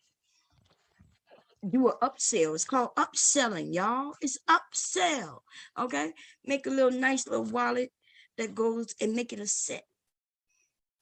Or I was gonna make, you saw when I showed y'all her purse, she had that tassel. I couldn't make a tassel out of this. And it would be dingling in the front, and it would have the Gucci on it. I can show you how to make a tassel. This would be perfect to make a tassel with. Wouldn't take but a little piece, a piece probably this wide and probably this long, and make a nice pretty tassel. Okay. I was thinking about doing that. Y'all, I'm having a hot flash right now. Woo, woo, hot. Okay, I'm about to eat my ice. My ice done melted. Look at it. And I'm going to check on Leaky. Okay. So I'm going to stop this. I'm going to go check on him real quick. I brought his breakfast up, but he was still asleep. I'm going to check on him.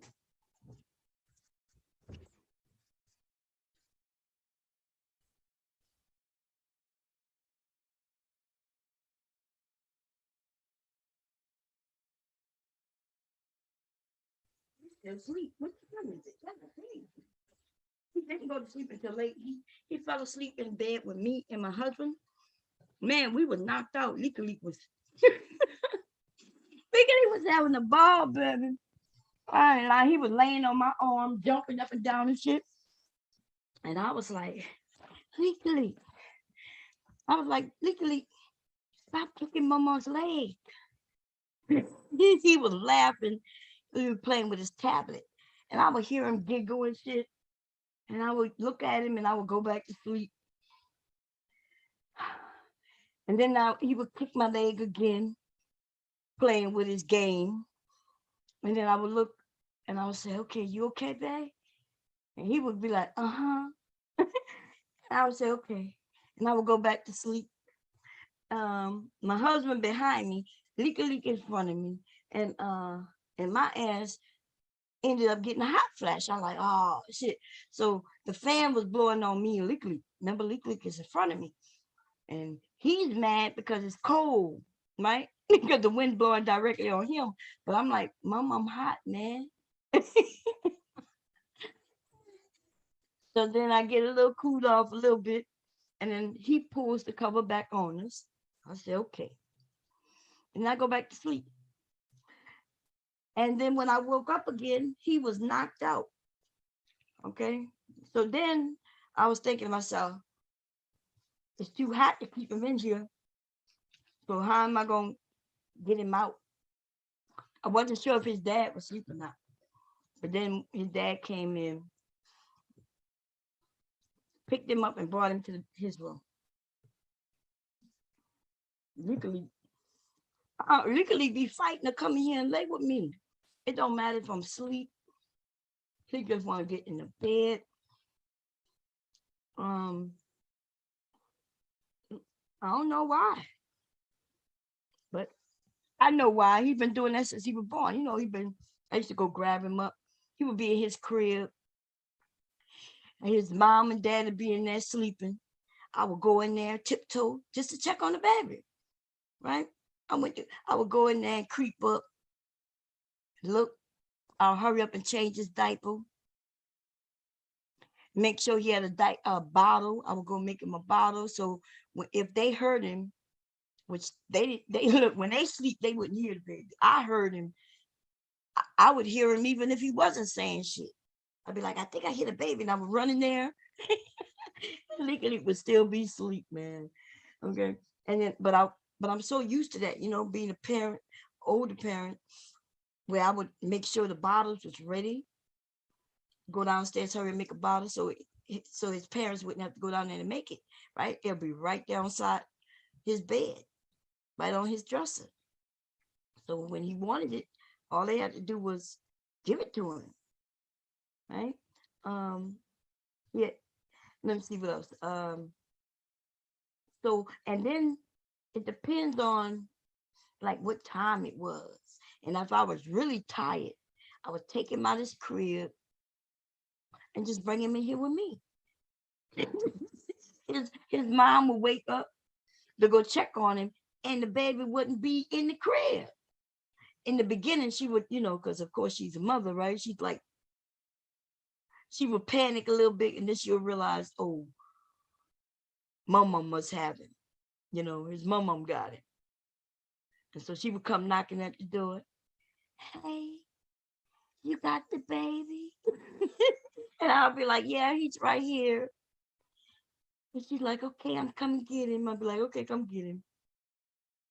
She, she had to, she had to, she was almost beating me up for her baby, y'all. Okay. she,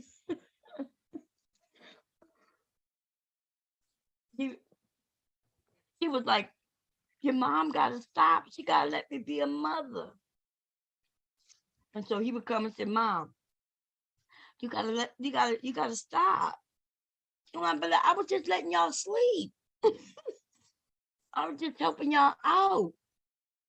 And they would really be like, well, okay, but you gotta stop though. We got this, Mom. We got this. And so she's a great mother, right? She's a good mother. And my son, I today I was thinking, actually I think it was last night, right? Because he's here. He came home. He came here yesterday, and I think my son said because she had to work today, and she had nobody watching. Which that's no problem because I'm his babysitter. You know what I'm saying? We his family. Fuck out of here. So she got nobody watching. She got us to watch him. That's no problem. But I was thinking, I wonder, see y'all, they so young. They don't understand what they are doing apart. They can do even better together. They can do better together. They're already doing it. They being good parents apart. They will be so much better together. So much better. But because they were young, right? They're young. They're maturing now. As you get older, you start maturing. You start thinking to yourself, like, what am I doing? Like, why didn't it work? It didn't work because of what? That really? That's not even important. When you're young, though, everything's important to you, right? You want everything to be your way. I felt my purse. I'm sorry. I felt my phone vibrate under my butt, but I can't find it. Where is it?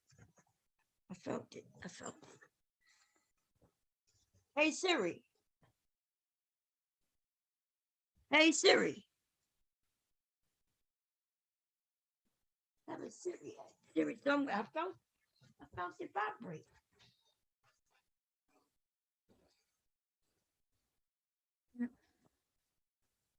No, I felt it vibrate, y'all. I'm not joking. I know I felt it. I mean, it's somewhere on his bed. I know my butt ain't vibrating for no goddamn reason. I know that. What could you be? Anyway. So this is the thing, right? I don't know where that phone at, but my butt vibrated. Anyway, they're young. When you're young, you want things your way, and everything got to be your way. You know what I mean? Like everything seems to matter to you. It matters to you because it matters to you. You want it to matter to you. That's why it matters to you, right? And nothing wrong with none of that. When you get a little mature, though, you start realizing that, wait a minute, we broke up because what? Because we fire parents. They great motherfucking parents apart. I'm telling you, you know what I mean? Like my grandson, when I say you going by your sissy, what that means his sister, right? He'll get up and let me dress him. He ready to go by his sister. He don't cry when you go by his mom or his sister. He like it. that tells me that he loves it. You know what I mean? I haven't really seen her in over a year. Actually, almost more like 2 years almost. Okay. Um, when they broke up and shit went the way it went with that argument that day, I ain't really seen her. You know what I mean? But it don't even matter because my grandson is healthy. I know that they are treating him well. You know what I mean? He love his mommy, he love his sister, and everybody else. I don't know who, I don't know who they live with, who live with them. I don't know none of that. I don't know none of their business. All I do know is that my grandson is treated well. He love his daddy, he love his mommy, he love his sister, his mommy. I think he called her mother mommy. I'm not sure. I forgot. But anyway, he is a happy little boy. Okay. And I don't know. In my mind, my son not dating, right? He decided to be a parent. So he's not dating nobody. He I haven't seen him date nobody since they broke up. He's focused on working and being a parent. Now I don't know her business. I don't know her business, none of my business. Her business is none of my business. What I am saying though is um there's still hope. I think there's still hope. I just think with maturity and when they both realize, okay, we both love him, and why did we argue? Oh, it was real. That really was dumb, or you know what I mean? I feel my butt vibrating again. That phone got to be right here. That's my butt vibrating. Oh, here you go. Okay. See, my phone is black and my sheets are black and everything was black. I know I felt my butt vibrating. Okay, let me see.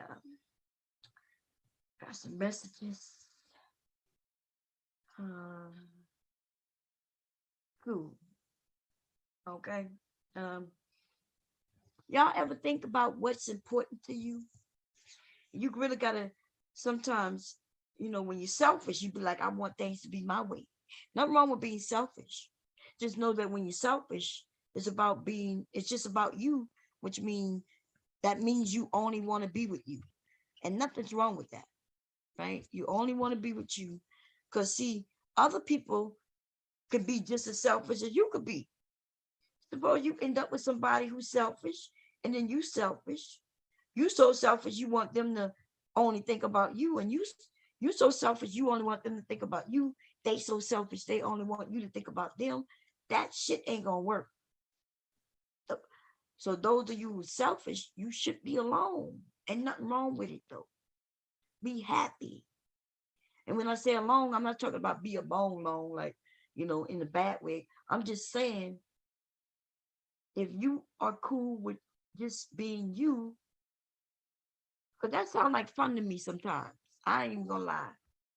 It sounds like if all I could worry about was me,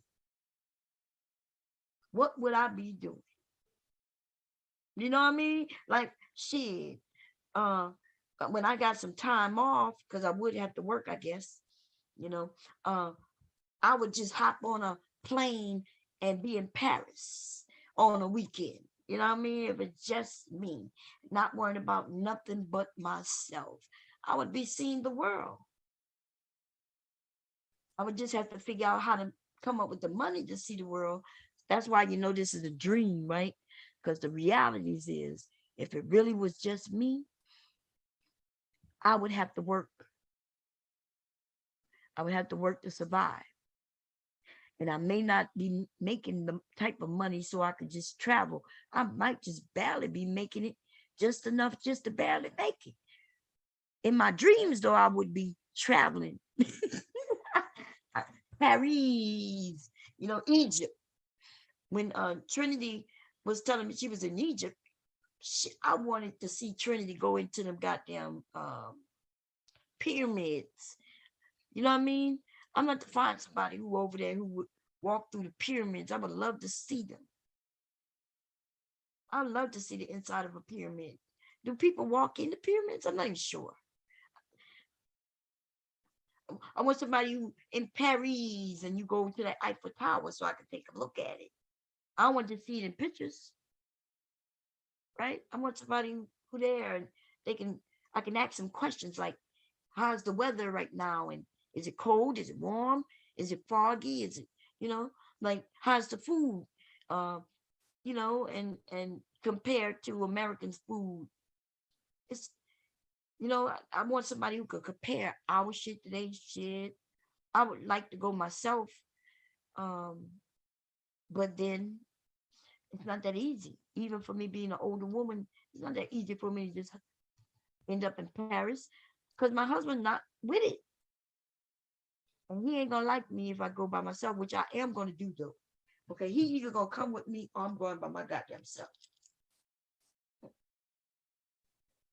Okay. My ice melted on me. Goddamn right. I should go look for a ticket right now. If it wasn't for COVID, because I ain't going to another country just to catch COVID and die. Okay. But when COVID either calm down or we figure out a way to live with this shit or whatever, then I want to go. I want to go to another country, I think. I'm gonna look online and see the cheapest one. Where can I go that's where I'm gonna get the most bang for my buck, have some nice time, right? I'm not young. I don't need to be on no beach. I don't need to go to hedonism no more. I don't need to get naked on the beach. That's what I did when I was young. But now I just want to go and sightsee and eat some different types of foods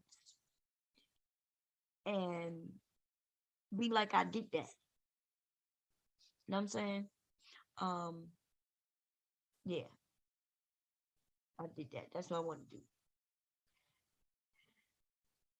Now I might put together a little travel group for those of us who might be, you know, we want to go somewhere. I'm gonna get with like-minded people who want to travel, and that way my husband won't have to be worried. His ass don't want to travel, and plus his ass like to work. So we're gonna let him continue to work and make the money, and I'm gonna just continue to go out and spend it. How about that? Okay, I'm gonna go spend the money. He gonna make the money. Okay, he enjoys making money, and I enjoy spending the fucking money. We make a great couple. See how that works? Fuck out of here. Um, if he don't want to take off or retire so we can do things, then I'm gonna let him continue doing what he want to do. But I'm also got to do what I want to do. I don't want to wait on him because I already know he's not gonna want to do it. I don't even know why. How I'm fooling myself, thinking, well, maybe when we get older. Nah, he gonna always come up with an excuse not to go. I'm not putting up with that no more. Okay? He'd be mad at me if I get a traveling buddy who's a guy. He ain't gonna like that. He's like, dude, what are you worried about? Okay? Because if you were so worried, you would come with me. Okay? It's not supposed to be where he worried, and since he worried, I can't do it. That's some selfish shit right there. Okay, my husband been selfish for a long time, to a degree. It's not, it's not, it is selfishness, right?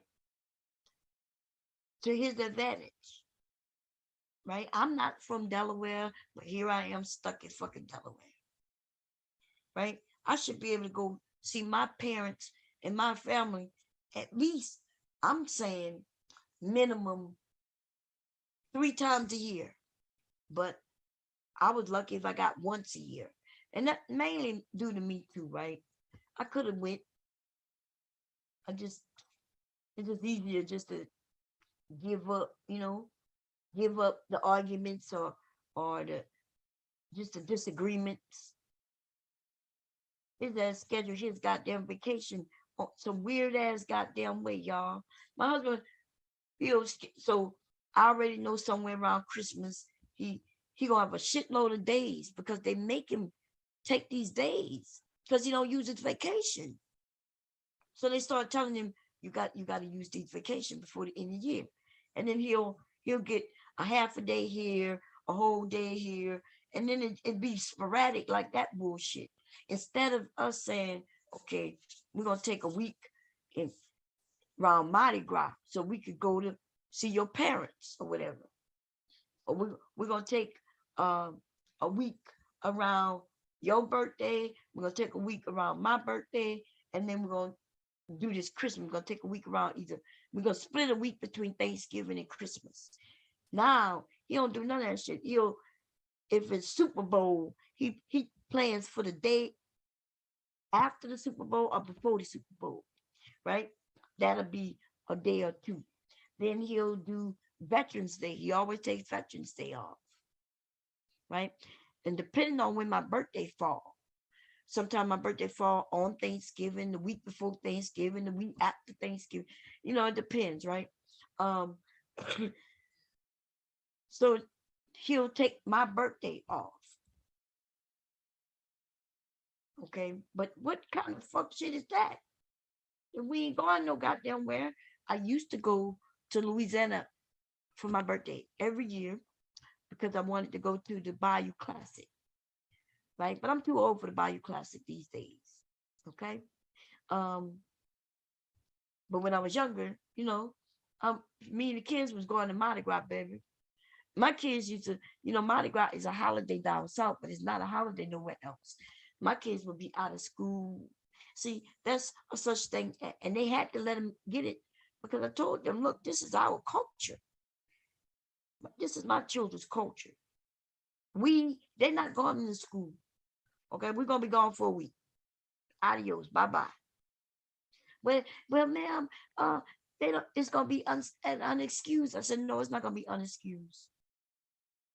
Well, they're gonna miss some tests. Oh, if it's not unexcused, then they're gonna be able to make up them tests. Like some of the teachers through the years used to try to give me a hard time. I'm like, look, this is a part of my son's culture. This is our culture. So we are going, and they're coming with me. Okay, we going to Louisiana. They gonna take this whole motherfucking week off. You're lucky they ain't taking longer than a motherfucking week. Okay, we gone, and then we were gone. But now that they're older, I'm thinking about starting some traditions, though. Traditions that I purposely pass on to them that we have to do as a whole family together, and so my grandson could learn too, right? So if something happened to me, my grandson still could have the fun that my sons had. See, because they had me at a younger mother. A younger mother meant that we was going places. That's right. We going to Mardi Gras, fuck out of here, okay? Instead of going to Canal Street and Bourbon Street, though, we would go, you know, in the suburbs to the parades. We would go to Homer to Homer parade, the Catch the Kenner parade, you know. Back then, though, they didn't have as many parades in the suburbs and shit as they do now. Or should I say before COVID, okay? But we used to go all the way to Homer. Homer was more for families, right? You would go and find your spot on the parade route, and you would shit. It's almost like what they call it when you go to a game, but you don't go in the game. You be outside in the parking lot, cooking and shit, tailgating. We would be. That's how it was. You know, that's what we do in Louisiana. If you were able to get a truck or a vehicle in a certain area on the parade route, shit, set up your music, break out the barbecue pit. It just depends. In Homer, you was able to do this shit. In New Orleans, you ain't breaking out no goddamn barbecue pit. Okay, you could break out some food that you just bought from Popeyes or somewhere, but you ain't breaking out no barbecue pit.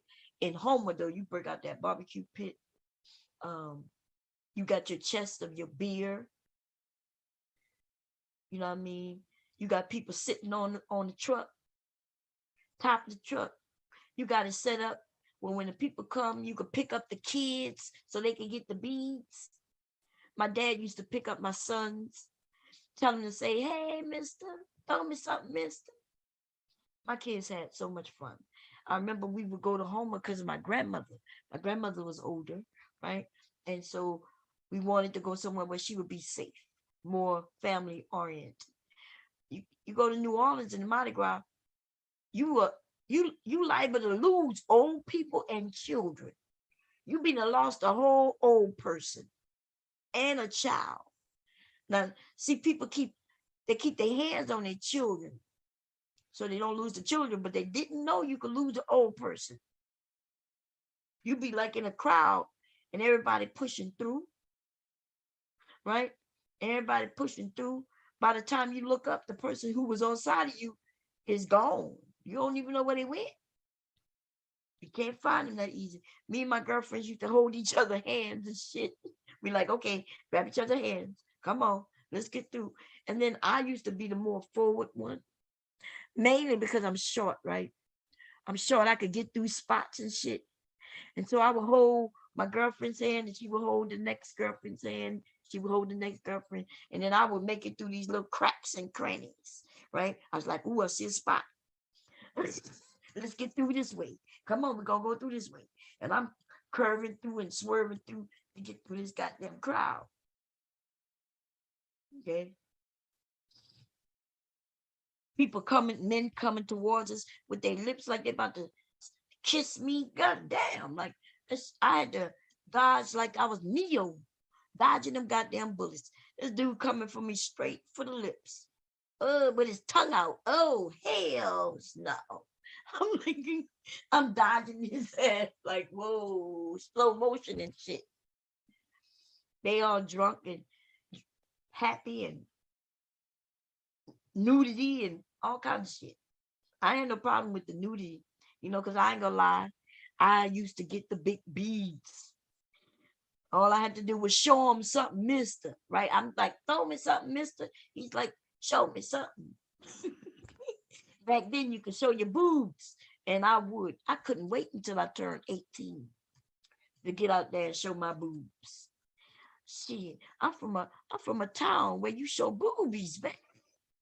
And I don't see nothing wrong with it. To me, that's just a part of us. That's a part of the culture. Now they started making that shit illegal somewhere in the 2000s, right? But before that, shit. And I think you could do it on Bourbon Street, right? You could still get away with doing it on Bourbon Street, but it can't be in the broad daylight. Like you used to be do this shit broad daylight because that's just the culture. But then it became kind of illegal because people. I don't know why you would bring your fucking children on Bourbon Street anyway, doing Mardi Gras, right? Like I guess in the, I'm not. Listen. That's just like I would bring my children. My children did go on Bourbon Street, but not doing Mardi Gras. And then they wasn't in car. We would drive down Bourbon Street just so they could look around and see all the people. And and they direct traffic. You can only go but so far down Bourbon Street, but you can still see all the massive people in their costumes and shit. We wouldn't do that on Mardi Gras Day because no, you ain't driving down Bourbon Street on Mardi Gras Day, right? But it's still Mardi Gras time. So Mardi Gras is really a couple of weeks. Actually, Mardi Gras officially starts New Year's, the day after New Year's. New Year's, right? Officially, that's the beginning of Mardi Gras season. Mardi Gras Day, though, is Fat Tuesday. And Fat Tuesday, well, that depends on when Easter is. Mardi Gras is actually a religious celebration. It's It's the end.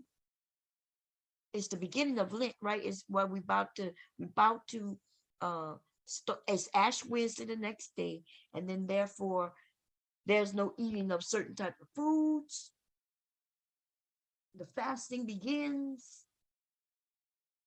And this is all traditional, okay? And so I don't care what state we would have been in. My kids was participating, baby. Okay. And I hope my sons do the same thing for my grandson. He deserved to know his traditions, and no matter where he lived, he deserves to still have to participate in them. And I hope my son follow through.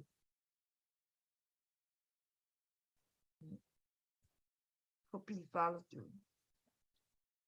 I might have to write this stuff in a book. What y'all think? I should put a little book together. We used to have a family book, right, in our family with everybody's birthday.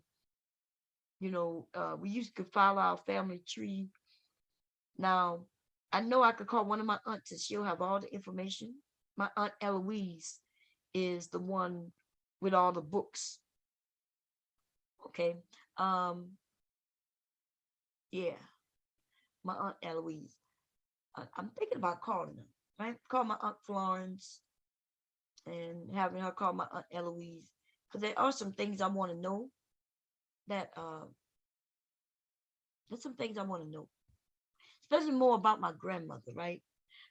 I think I told y'all my grandmother was married before she married my grandfather. So my aunt Eloise and my aunt Vera and I had an uncle. Wait, no. So my aunt Teresa, who passed away, my aunt Vera, who passed away, my aunt Eloise, who's still with us, and I had an uncle. What was his name? Damn,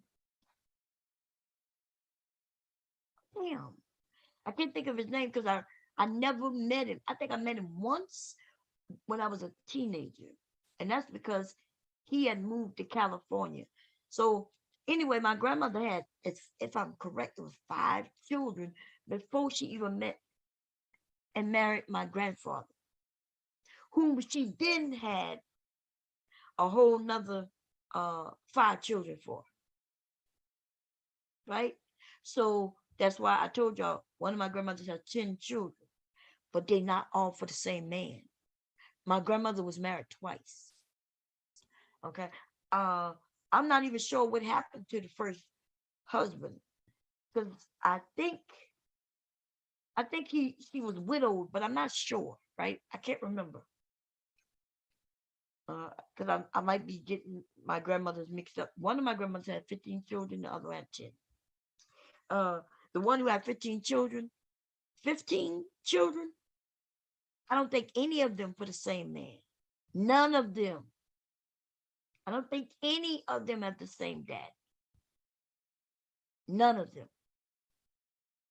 So the shit about, yeah, you're not the modern day woman because you got children by different daddies. Man, get the whole fuck up out of here. Stop lying to people. You don't even know what people were doing back then. So why are you assuming that you do? And let me tell you something. My grandmother was not the abnormal neither. It's just that we had secrets. Don't tell. Don't ask, don't tell. Even if they ask, don't tell. It ain't nobody business. This is family business. Just know that's your sister. That's your brother. Don't ask no questions about it, but that is your family. When other people ask, well, how is that your brother? Y'all don't even live in the same house. All you did was you told them that's my brother. Ain't none of their motherfucking business about how.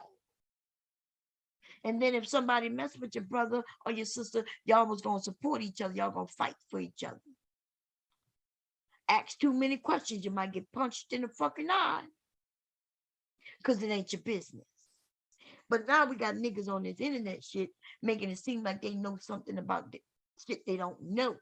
Even though we all know that we had secrets. How you gonna act like you know some shit when we all know we had secrets? But you're old enough now, some of you go and ask. Once we get a certain age, and you can take this from me. First of all, I've always been open. But as I gotten older, it's almost like, why do I give a fuck what they think? So shit, you ask me a question, I'm gonna tell you no lies. Okay? When we get older, we start realizing that I ain't got nothing to hide. And so we might tell you the truth. Go and ask your grandpappy. Go and ask your grandmother. Go and ask them the truth. Hey, grandma, you ever been married before? Hey, grandma, is all the children for the same daddy? Sometimes if you listen to your uncles and your aunts, you know they're not from the same daddy. Because one of them will be like, yeah, well, my real daddy. Your what? Your real daddy? Like one of my cousins. Talking to her, we were kids. She had found out years later. I think she was like 16 when she found out that her dad wasn't her real dad. She didn't even know. As long as she been born, her mama was dating my uncle. My, you know what I mean? And so she grew up knowing this man. This man treated her just like he was her daddy. She didn't know no better. Never gotten treated any other way. And then the daddy decides he want to make some mess when she's about 15. I want to come see my daughter. What? You want to come see who? Yeah, my parents want to see their grandchild. Nigga, she 15. So now my aunt got to go to my uncle and explain what's about to happen. Because see, now she's 15 and there's no way to really stop it. Like when she was a child, you could stop it maybe. But when she's 15, he could show up while she outside. And I think that's what he did. Some shit like on that tip where she was out and about and this dude just rolled up on her. Rolled up on her. I'm your real daddy. Some shit like that. Nigga wasn't nowhere to be found all those years. And now you wait till she 15, about 16 years old, and you want to roll up on her. Do you think that daddy really cared about her? Because if he did, he wouldn't have just did it like that. It would have never been done that way. Niggas would be like, maybe the mom was keeping it. What you mean the mama was keeping what? Maybe the mama was keeping her from him. Maybe the mama, after so many years, she was protecting her, yes. Nigga, you wasn't there when she was 1. You wasn't there when she was 2. You wasn't there when she was 3, 4, 5. You wasn't there when she was 6, 7, 8. You wasn't there when she's 9. Here you 10. She's 10 now. You want to pop up talking about you want to be a what? Or you want her to know that you a sperm donor? Because you showing that fuck ain't no daddy. We know damn well you ain't no father, you whack ass nigga who was out there having children with many girls or young women. And now you want to what? Because you're looking at my aunt and you seeing how well she's doing. She's still looking good. And you just decide you think you want to play. And the way to play is to say, that's my daughter. I want to get to know her. You know what? He told my goddamn cousin this shit. Kind of started a little friction in the family. And then the nigga disappeared like it wasn't nothing. So my cousin, who's older than me, by the way, um, she remember him coming up to her, telling her this shit. She remember being confused and all the shit that happened in the family after that shit. But she don't never remember that nigga coming to do nothing for her. Nothing. When he couldn't get my aunt, because she married to my goddamn uncle, um, and he couldn't break that up, he went right back doing what the fuck he did, not being a daddy. Okay? Let me go check on my grandson. These lame ass niggas be lying. Fuck them niggas.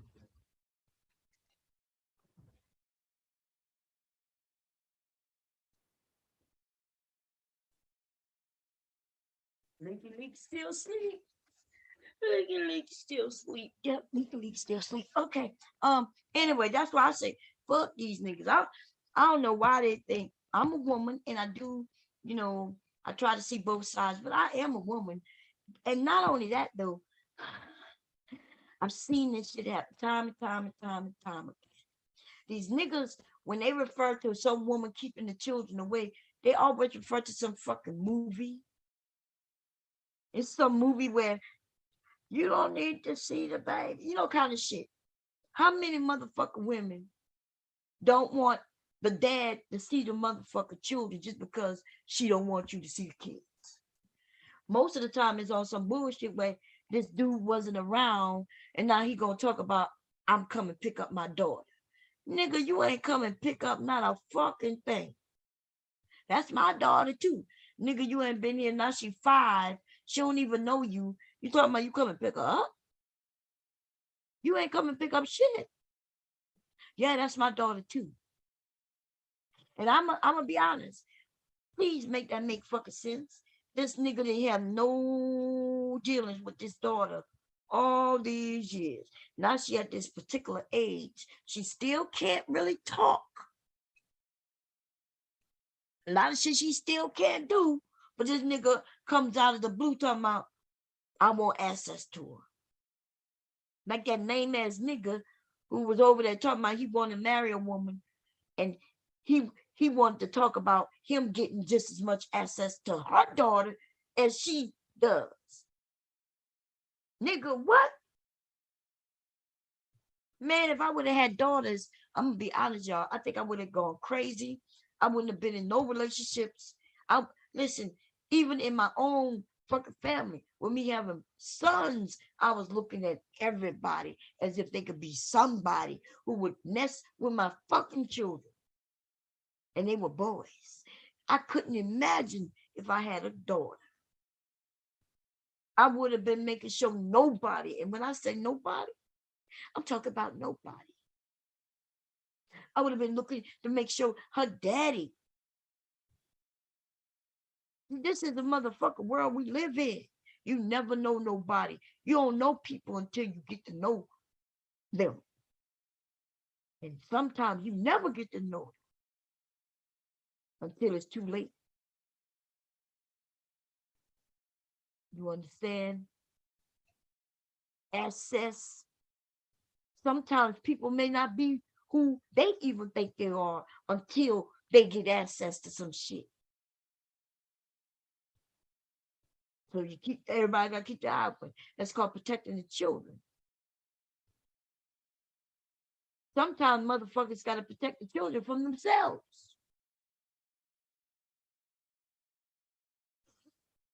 And all I'm gonna say is fuck these raggedy ass niggas. The fuck you coming trying to be in my daughter's life? If you want to be in her life, then okay, you gotta come here and start interacting. Start getting her so she can know who you are. You gotta learn who she is. Your ass come and pick up my daughter just because she your daughter. You ain't been around her all these years. You don't know shit about her. You take her, right? Feed her some shit she allergic to. You don't even know what the fuck to do. First of all, you ain't even know she was allergic to that shit. But if you was her daddy, there from the beginning, You may have known that shit.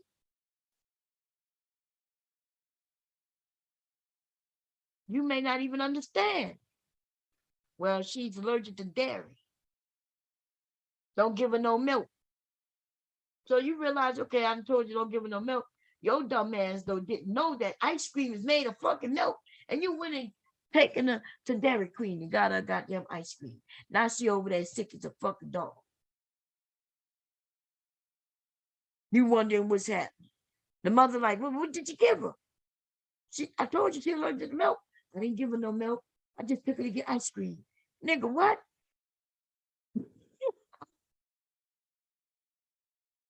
We gave her something else that got milk in it. You didn't even know it got milk in it. You know, some things take homework. You know what I mean? Like even the women, we get like we learn some shit that could be detrimental to us or our children, and then if we're smart, we do homework.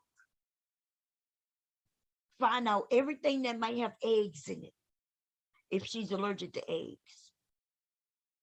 See, just because you're allergic to eggs don't mean you're just allergic to fucking eggs, plain eggs. You know, they got lots of things with eggs in it. Believe it or not, ice cream have eggs in it. Especially if depending on what type of ice cream it is. If they say that it's a French, is it French?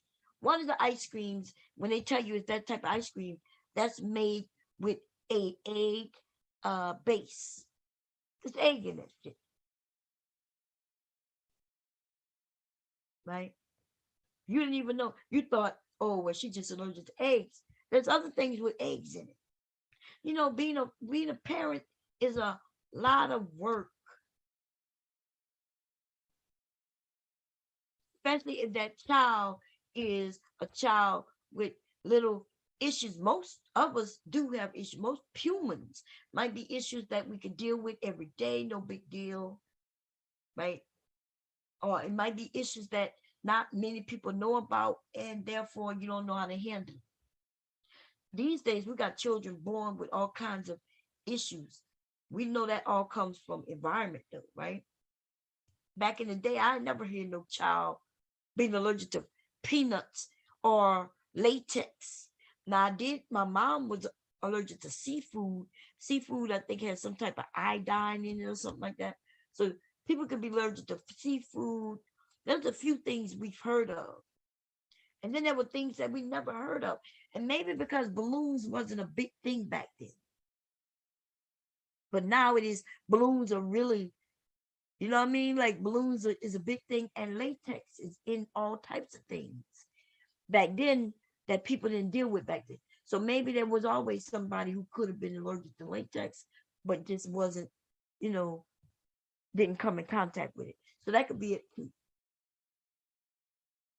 But when I see that, like I learned this with my kids. I go to their school and it says, hey, there's a kid with latex allergies or something like that. And so nobody's able to bring balloons. And I was okay with that. You know, no one anybody gets sick.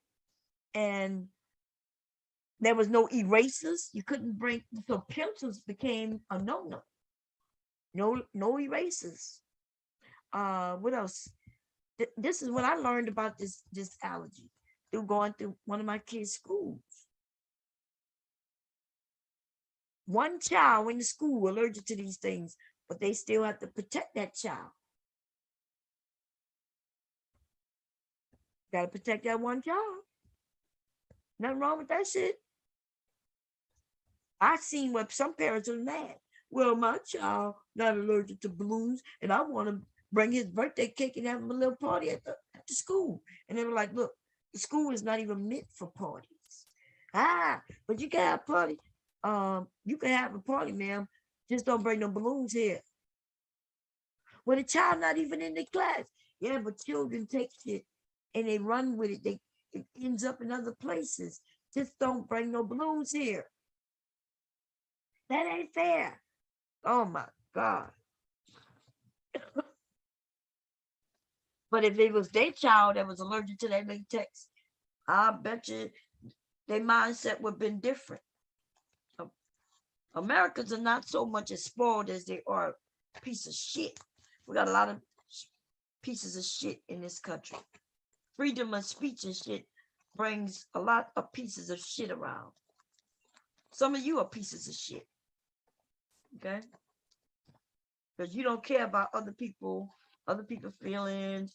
You don't hear talking about these women are getting welfare. Nigga, shut the fuck up. Okay?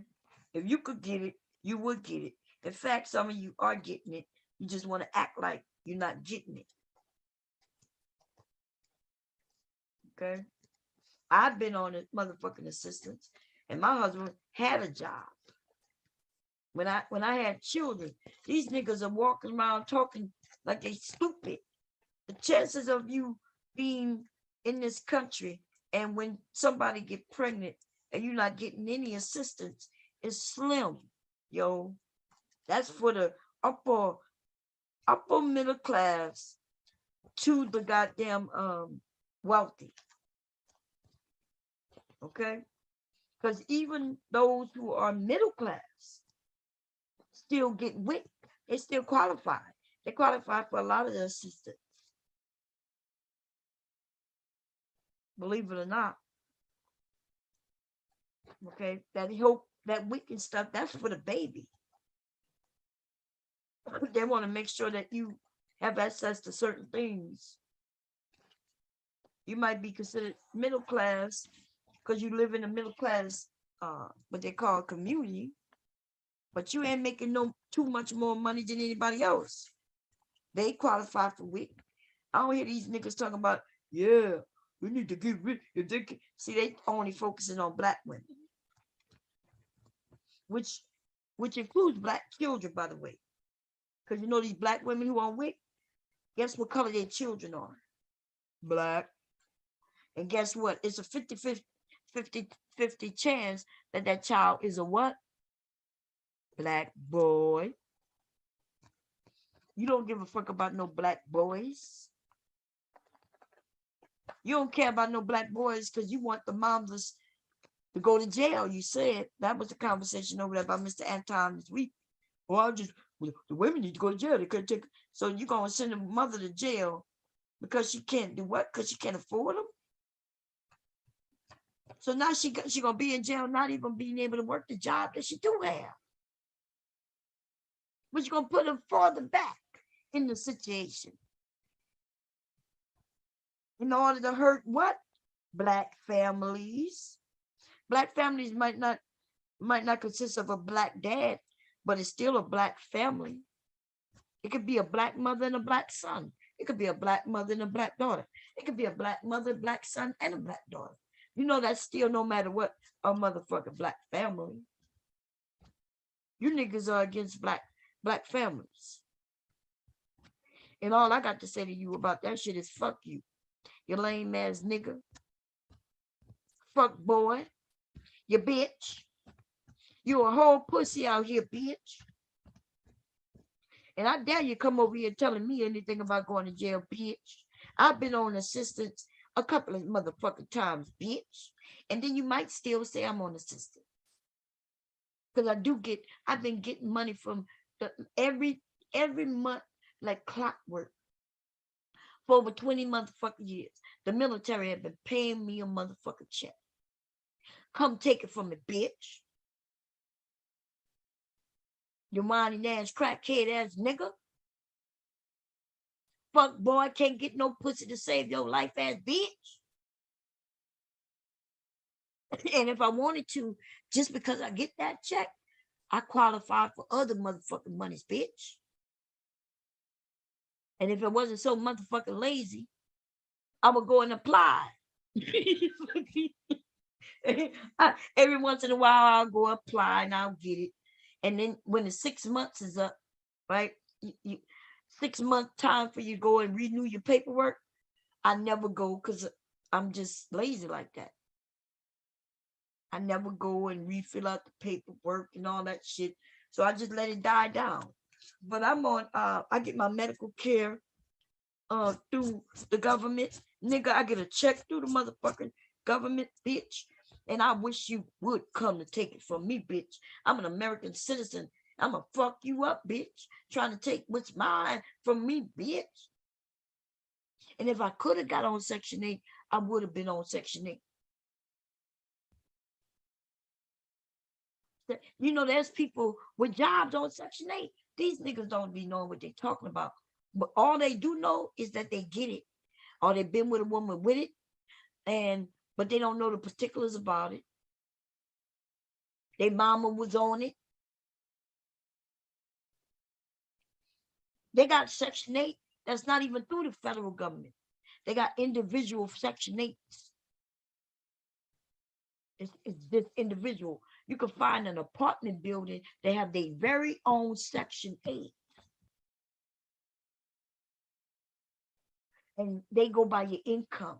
That's still Section 8. Affordable fucking housing is what it's called. So you find out which apartment buildings are, locations that have that participate in that program, and they get benefits for being in those programs through the government. The government gives them incentives. So to allow somebody to come in and get a place based on their family size and their income. These niggas act like they stupid though. They own here trying to gaslight. They own here just fucking straight up lying. But they're doing it in a way where they can deny. So I go look up this nigga. I ain't gonna mention his name. And come to find out this nigga is a failed loser with his being a father. The nigga got children right there in his household, and they all on WIC. That's how young they are. The nigga on WIC has goddamn self with them children. He not on WIC, but his girlfriend and them children is. He live in that house with her though. These niggas better stop fucking around. The wrong bitch gonna end up calling up on their ass. The nigga gonna be out in the street. Cause she'll be dumb not to kick his ass out so she can keep that housing for her and them fucking kids. Okay. I don't know how nobody fuck with that dude anyway. Like I be wondering, like some of y'all choices, man. I'm not talking about the dude who you mess with, he trick you. Some of these dudes are lousy. Some of these dudes are fucking losers. Like my mama told me, the nigga talking like, what's the name of that dude on Fat Albert? The one who Baba Dooba Day Baduba. A Baba Dooba Baba. What you doing up at Albert? Up Albert, what you doing to Albert? Because my mama told me that I wasn't shit. And yeah, and she just made sure that I always about the new that I wasn't shit. I was gonna never be a shit. And I don't even know why my mama would tell me such a thing. Because my mama was supposed to love me, and she was supposed to lie to me and let me know that I could be whatever the fuck I wanted to be. But no, my mama informed me that I was never gonna be shit. And you know what? She was right, but that's not the point, though. The point is that she didn't have to tell me the truth. I should have been able to live and think that I could one of the day be the president of the United whole motherfucking state. And because my mama is the one who took that dream from me. She took that dreamer from me because she wasn't right. She wasn't right. She was wrong for telling me that I was gonna have it a harder life because I wasn't shit. And I'm like, dude, you mad because your mama told you the truth? I'm like, cause look at you, you ain't shit.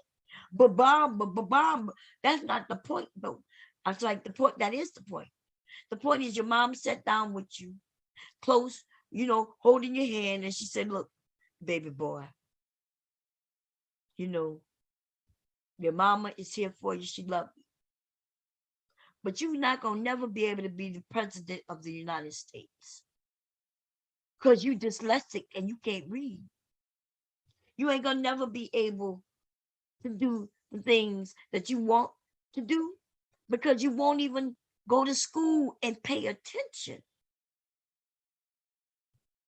And if you don't want to pay attention, then you ain't going to be shit. And even though I'm your mama, I want you to be shit. Apparently, you got to want more for yourself. But at the stage and the rate that you are going right now, you ain't going to be shit. And now the nigga on here ain't shit, crying about his mama told him he wasn't going to be shit. And then he want us to care. Nigga, your mama loved you. She held you on. She held you tight to her bosom to inform you that you wasn't going to be shit. You ain't shit ass nigga. That's more than another bitch would do for you. She was like, I love you, baby boy, but you ain't going to be shit. You don't want to follow the rules. You ain't going to be shit. Well, Bob, that ain't right. I shouldn't have to follow the rules. I ain't want to follow the rules. I know you don't want to follow the rules. That's why you ain't shit.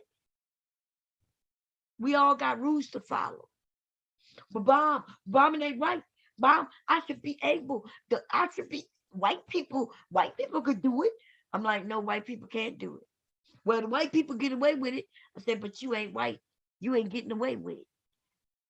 And when you ain't getting away with it the first time, nigga, why you did it the second time? When you didn't get away with it the second time, nigga, why you doing it the third time? When you ain't get away with it the third time, nigga, what made you do it the fourth time? Well, Bob, because it ain't right. It ain't right, Bob. It ain't right. I should be able to get away with it too. Man, these niggas ain't shit.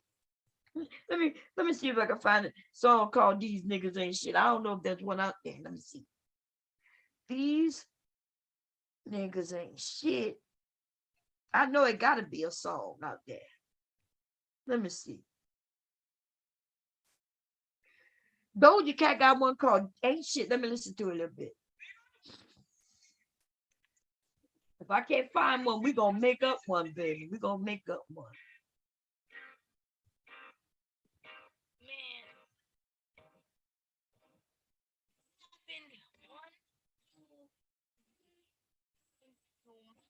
It happened too many times. Niggas say, niggas ain't shit. Coming to your crib, all in your fridge. Can't pay rent.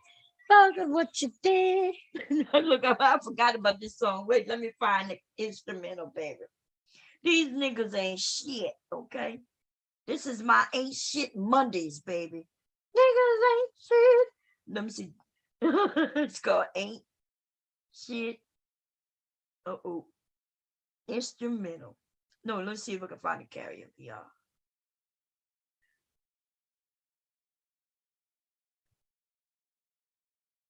I knew it had to been a song out there, man. Yeah, I like a Doja Cat, okay? I ain't gonna lie.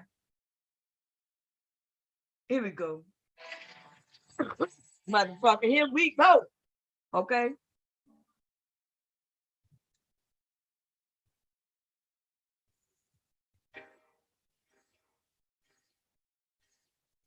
Man, this happened 1, 2, 3 times too much. These dumbass niggas. Niggas ain't shit. Come up in your face. All up in your face. Look at what you did. Listen to your friends when they say that niggas ain't shit. These niggas ain't shit. These niggas ain't shit. Ladies, I feel so sorry for y'all. Right? Now, niggas wasn't shit in my day neither, right? Now, that was, well, I'm going to back that one up. I'm going to rewind that. Okay, take that back. there's a different type of, there's always been different type of men, right? I could have sworn I said men's. What the fuck? There's different type of men. Um, and I guess my generation, right? We aren't that far removed from men. We aren't that far removed from men. Because even if there's a man my age who didn't have his father in the house, all of them men will tell you, though, that there was some men around, uncles, neighbors.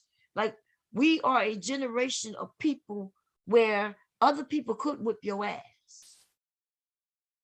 Like, I'm not even joking. Right? People watched out for each other. We looked out for each other. And so even if there was a man, a boy who didn't have his father in his household, and even when that happened, it's generally the father was in jail or maybe he passed away. It wasn't a lot of men up and fucking just disappearing. That's not our generation. That's what we did, though, right? When I say that's not our generation, I mean baby boomers did not just pick up and fucking leave us. That's not what them baby boomers did. So y'all like to blame shit on baby boomers, but the baby boomers didn't do that, though. They may have dropped some balls here and there, and really, I don't even see much where they didn't do. What they tried to do is keep traditional shit alive, and the young people of my generation, we wasn't trying to do that. We wasn't trying to hear that shit. Technology is coming about, different things coming about. You know, we starting to learn about different parts of the world, different communities, all kinds of shit is starting to happen. So I don't see where the baby boomers tried to do nothing. I don't see where they really dropped the ball. But of course, these young punks will say some shit like that.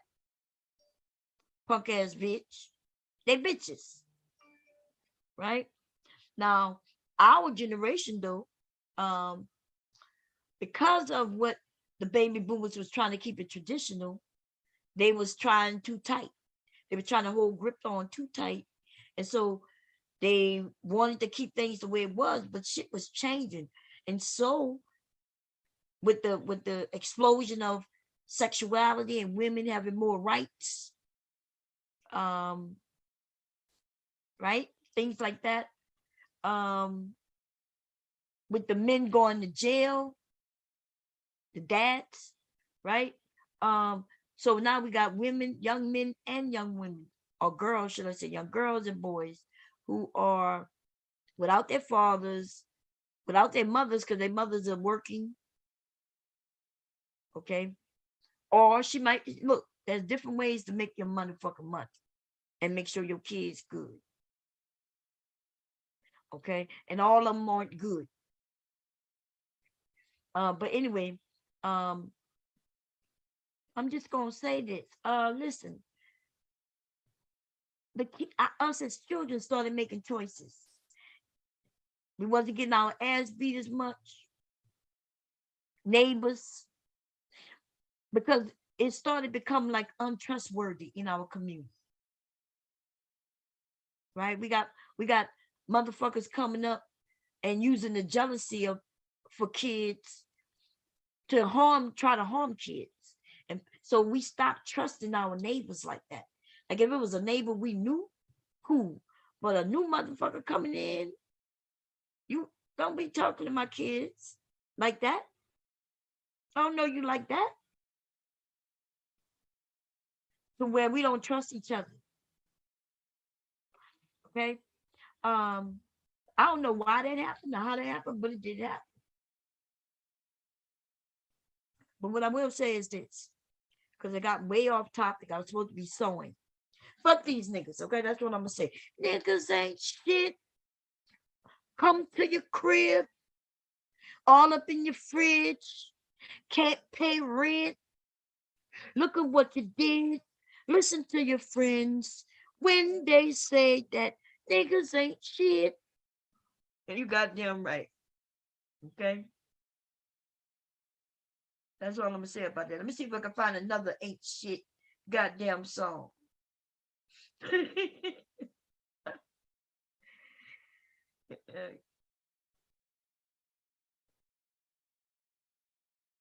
Let's see, who is this?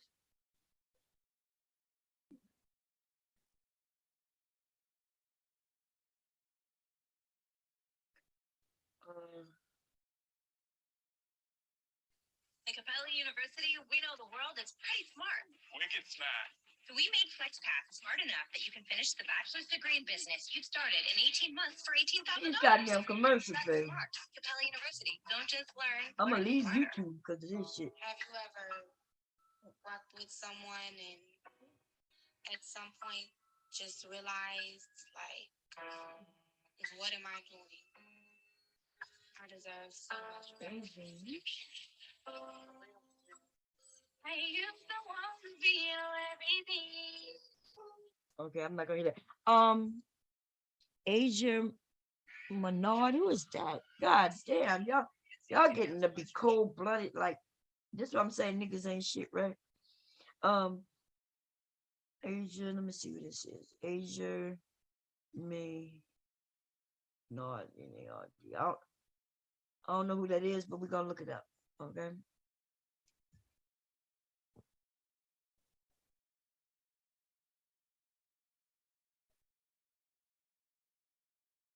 Well, that just must be some regular person. And why y'all call her a divester? Does she have a YouTube channel or something? Okay, let me go look it up another way. Are y'all calling every woman who dates out a divester? Because that's not what the definition is. I'm gonna go over there. Wait, let me go look.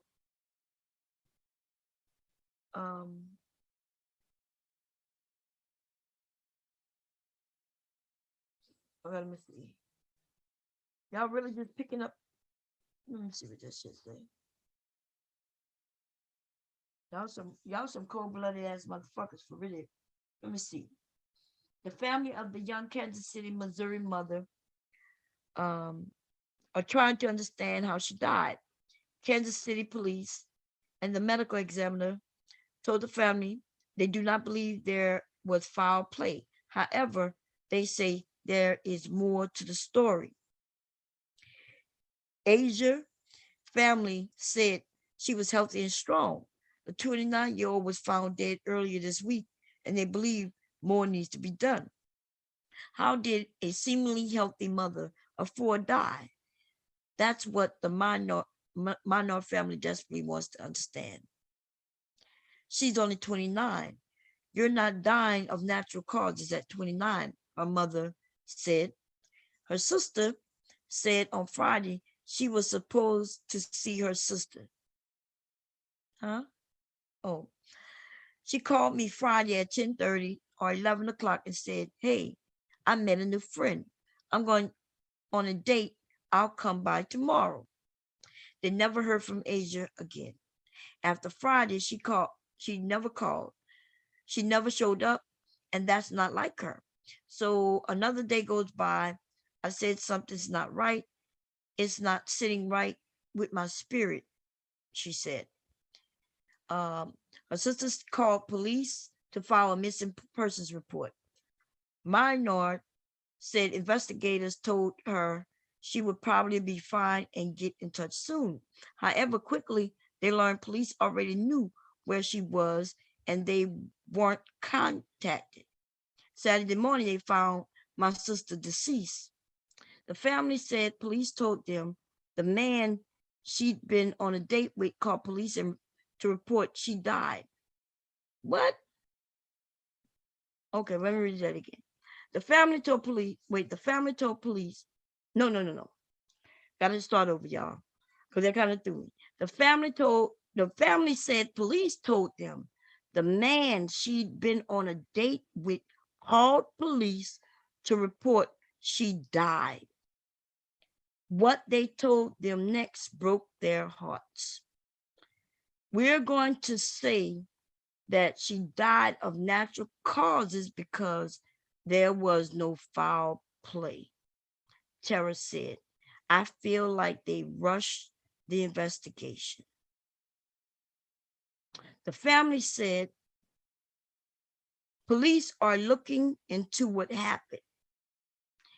KCPD said they are investigating Minor's death, but there is no sign of foul play at this time.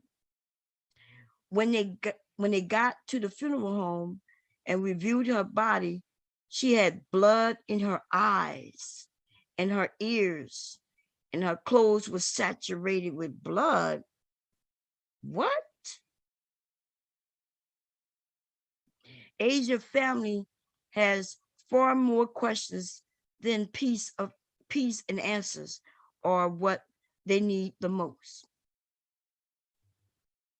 Wait a minute, I read that wrong. Did I say that right? Asia's family has far more questions than peace and answers are what they need the most. That didn't sound right. Asia's family has far more questions than peace and answers. Man, people need to know how to write. You know, when I read shit the way it's written and it throws me off, I'm thinking I did something wrong. This shit says Asia's family has far more questions than peace and answers are what they need the most. And I'm like, what in the hell? There's no comma. So I think they're saying Asia's family has far more questions than peace and answers are what they need the most. Think so there's a comma or comma that's missing. It throws me off, man. It throws me off. Anyway, I want justice done if he did it. Please, in the name of Jesus, I know God seen everything and we want people to listen to us. Asia's aunt, Rhonda Turner, said. Currently, the case is considered a death investigation and not a homicide. If you have any information that can help police, in this case, you are asked to call the tip line, right? Let's listen to the video. Let's see. Oh, my sound is low on this. Let me see.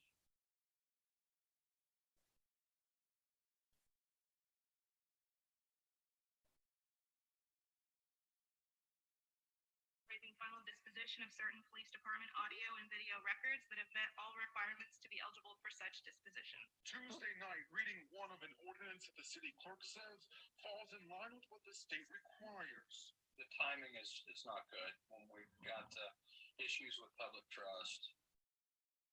I think that this needs to.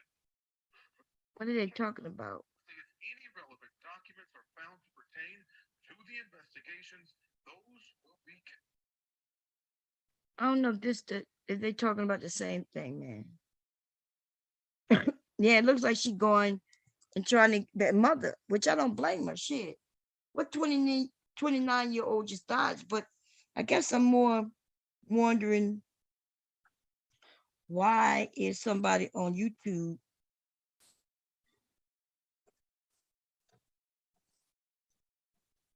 This is the news from Fox. He never heard from Asia Maynard again after Friday. She never come. Asia Maynard's family says that she was young and she was strong, and there was no reason that she should be dead. But she was found dead over the weekend. The family says more needs to be done. How did a seemingly healthy mother of four die? That's what Asia Maynard's family desperately wants to know. She's only 29. 29, you're not dying of natural causes. Maynard's sister Tara says on Friday she was supposed to see her sister. She called me Friday at 10 or 10:30, 11 o'clock. And she was telling me that, hey, I met a new friend, I'm going on a date. I was gonna stop by, but I just come by tomorrow. They never heard from Asia Maynard again after Friday. She never called. She never showed up. And that's not like her. So another day goes by. I said something's not right. It wasn't sitting right with my spirit. Tara Maynard called police to file a missing persons report. Maynard says investigators told her she would probably get in touch with them soon. However, quickly they learned police already knew where she was. Saturday morning, they tell my sister. You see, the family says police told them the man she'd been on a date with called police to report that she died. What they told them next broke their hearts. We're going to say that she died of natural causes because there was no foul play. I feel like they're rushing the investigation. The family says police are looking into what happened. KCPD says they're investigating her death, but there are no signs of foul play at this time. When she got to the funeral home and we viewed the body, she had blood in her eyes and her ears, and her clothes were saturated with blood. Asia's family has far more questions than peace, and answers are what they need the most. I want justice done if he did it. Please, in the name of Jesus, I know God's seen everything, and we just want people to listen to us. Now, to be clear, this is categorized as a death investigation and not a homicide. But if you do know anything about what happened to Asia Maynard, you're asked to call the TIPS hotline with more information. Sheree Honeycutt, Fox 4, working for you. So again, guys, another young black woman dating a white man end up getting murdered. The white man comes to police and says she died. He comes to pick her up, take the body to the morgue. Don't contact the family. That's fucked up, you. But I don't know why he calling her a divester though. God damn. Just because she dated someone outside don't mean she divested. Man, well, sometimes we have our own worst enemy. She's a black young woman, 29, right? Not even 30, 4 kids. Wow, yo. Anyway, y'all, I'm gonna check on with you. Let me see. It should be up by now. God damn.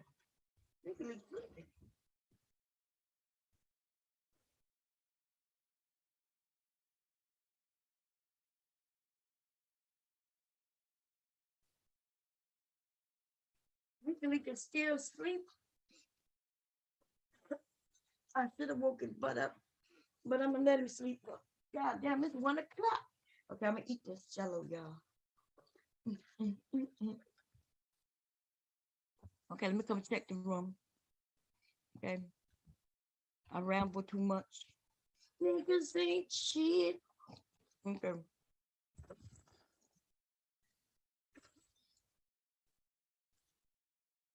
Yeah, it was a white man. Man, that's messed up, yo. What's going on, Queen of Cali? What's going on, Carmel, baby? That's messed up.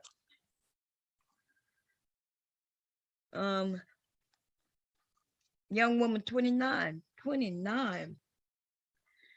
And you know what's worse is when people cover shit up. You know what I mean? Like, it's one thing. Yeah, cray coming all shades. But I'm not even, whoever she was with, I'm just concerned.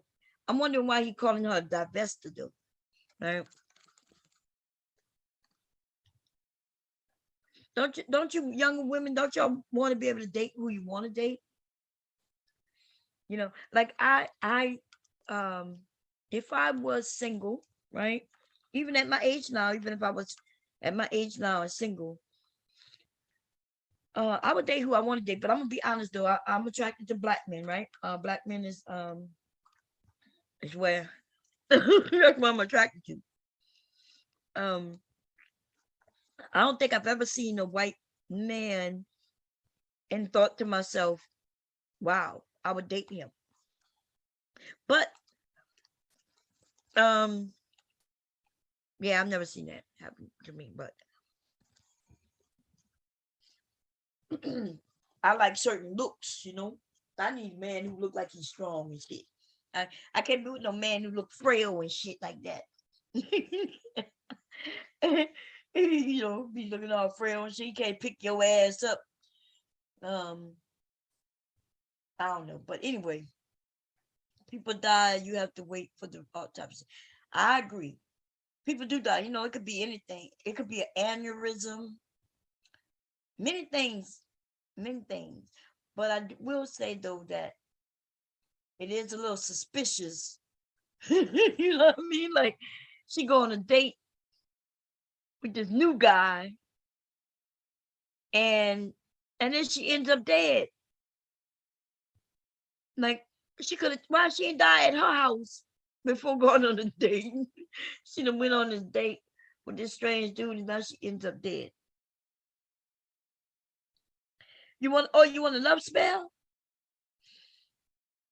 You about to start dating again?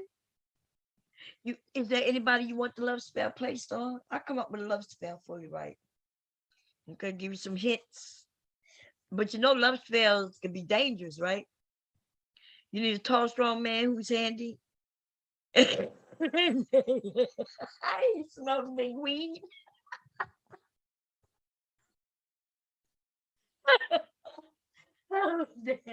She said he gotta be able, he gotta be handy, he gotta know how to get the weed, he gotta know how to smoke the weed, he gotta be okay with me smoking the weed too. That's why it sounded like the blood in the ears. Yeah, that could have done it. What could have done to cause that? Poison, strangulation. We have blood in the eyes. But in the ears though, I guess in the ears too. I think strangulation. Somebody put a bag over your face and you can't breathe. Yeah, blood vessels pop and shit. You got like BBWs, girl. They got a lot of men who like BBWs, girl. You ain't never got to worry about none of that. They got a lot of men. But you in California now. From based on what I be hearing about California, depends on where you are. They said everybody got to be pretty and thin and all that bullshit. I don't know if that's true or not. It may be, you know. I don't know, but I know. Listen, on the internet, you find you some men. You know, you want me to join? You want me to send you a link to the Facebook BBW groups? They got a lot of them with a lot of men in there. They love women. They truly love big women. I'm not even joking, right?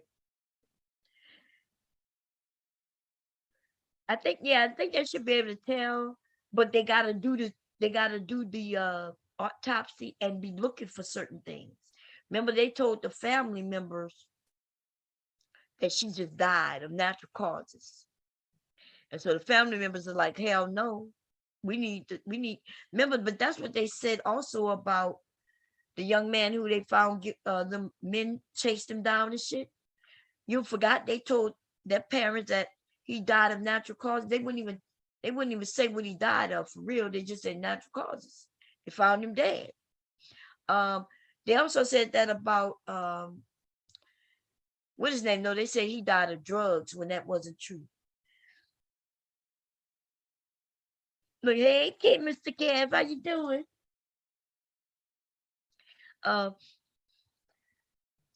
Did I put the link in the room? I didn't. No, didn't put the link in the room. I don't even think I grabbed the link earlier. Did I? Mr. Kev said 180 pounds and up.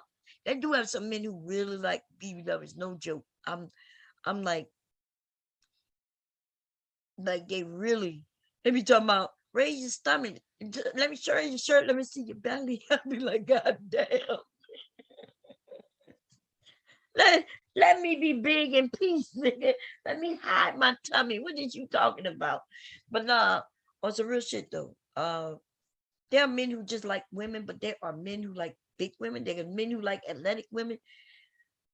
And this nonsense where it was believed that no man will ever want a big woman.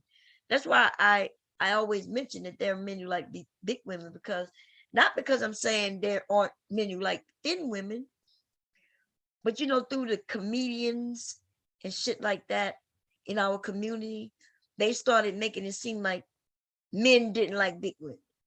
But even if you look at the comedians at their shows, you see a lot of shitload of big women with their men in the audience. Okay, yeah, email me, bombcherrylive@gmail.com. And I'm gonna send you a link to the groups. And now the love spell, now let me tell you, put a love spell on somebody, you gotta make sure you love them and that you really want them, because that can become dangerous, you see, because he'll love you, you may not love him, and then he will love you, he gonna follow you, he gonna chase you down, he ain't letting you go because he gonna love you like that, and you might not want him to be there, but ain't, yeah, it could be dangerous, girl, it could be dangerous.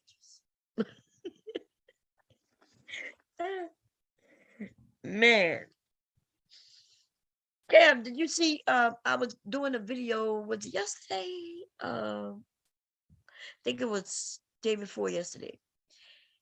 I think, yeah, I think it was.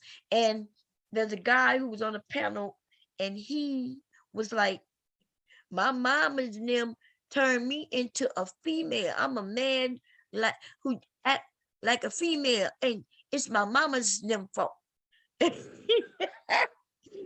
Man, oh man. I was thinking to myself, damn, is he really admitting this shit right now?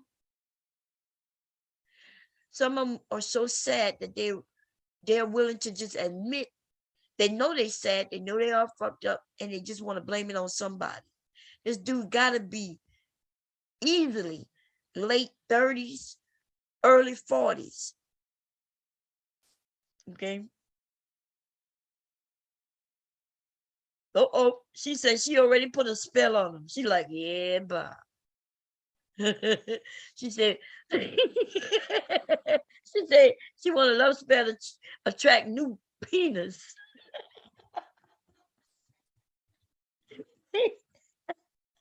Oh, man. Girl, all you gotta do is say, hey, I'm over here looking for new penis here. Looking for new penis here. That's all you gotta do. Looking for new penis here. Girl, they gonna line up, girl. You don't need no spells for none of that.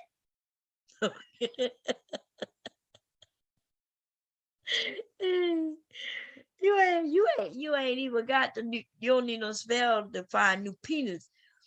Okay? Because new penis is everywhere. Shit. Penis is all over the place. Especially in COVID too. If they got some men around you, they definitely come tiptoeing through. You know what I mean? What I would say is have your spotlight ready or a flashlight, right? So when they come through, when they get to the door, you tell them drop your pants. Take out your flashlight, inspect the gadget. With the flashlight, look everywhere, make sure everything is good. Make sure it's what you want. Feel like you can handle. Yeah. Okay. Not too small. Okay. You know, and not too big, maybe. Okay. Big enough. Okay, cool. And have them go through different lines, you know, the ones you want them to go to the right out of your face. That's what I call it, to the right. Get right out of my face with that thing you got right there, because I don't want none of that. You send them to the right out of your face. Okay. Oh, you got to put the word good on it. Well, you don't know it's good until you try it. Okay. You be shocked. Some of the ones that you think ain't gonna be no good, be good. Some of the ones you think gonna be great end up being trash. If a man can't dance, I'm gonna automatically have to give him a 0. Okay. I'd be like, let's dance. Hey, hit a move for me. Hit a dance move. And his ass be two-stepping. I tell him to get to stepping. He two-stepping. He ain't put no rhythm in the hips at all. He just did a 1, 2. He ain't move nothing, no upper body, no hips, nothing. So I got to tell him to two-step his ass out of my way. Okay. Okay. So that's how you get him. You ask him to dance for you. You know, like show me a dance. Just say, hey, show me a dance move.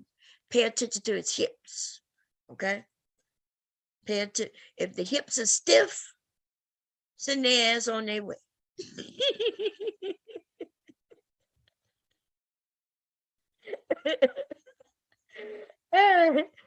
Oh, God damn. That's right.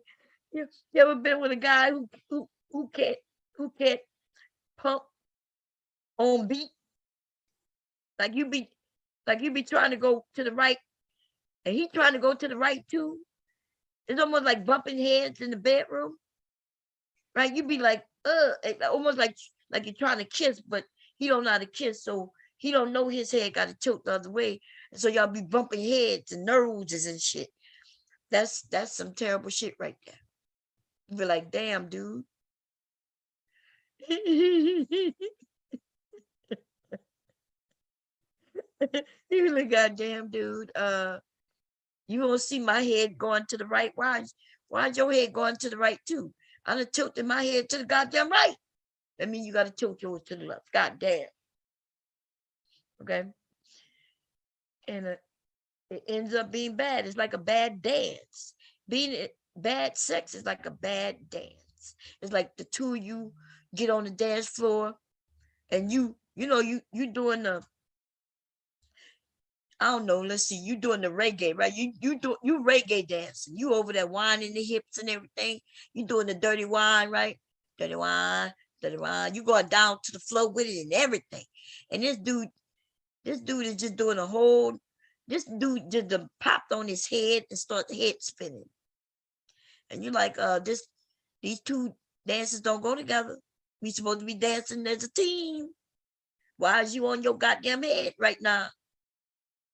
Talking about, well, that's the only dance I know how to do. Nigga, get off your head.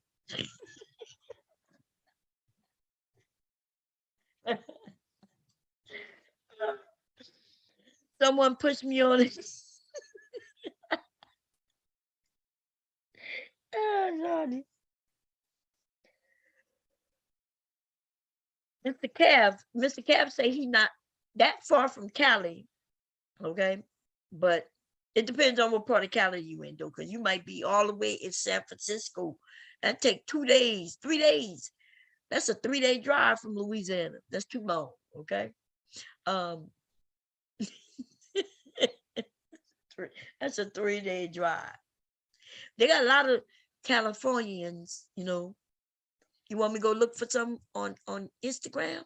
I can find some in California. I'll tell them to raise their hand. For all you Californians, where you at? Tell them to post a pic. Oh, man. Yeah, let me see. Let me go check on Leaky Leak. Leaky Leak needs to be waking up. What time is it? 1:30. We'll wake his butt up and feed him.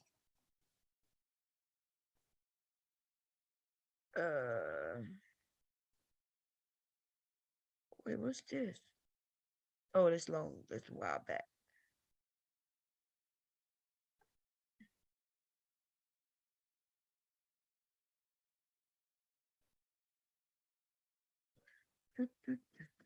Let's see.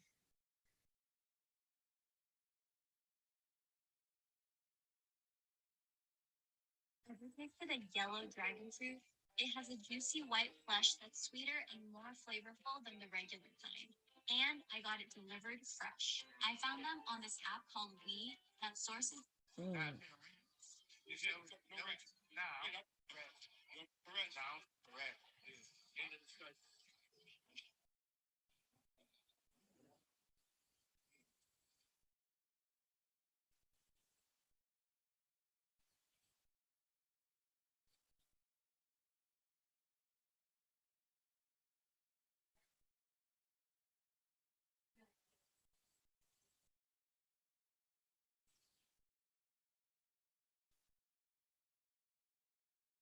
I'm looking at video.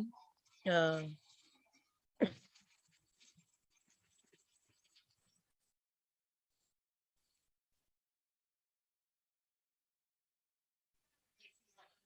on you from your other institution?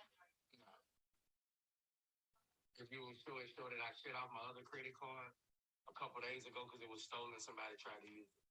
And it was sure I have 9 bank accounts here or more.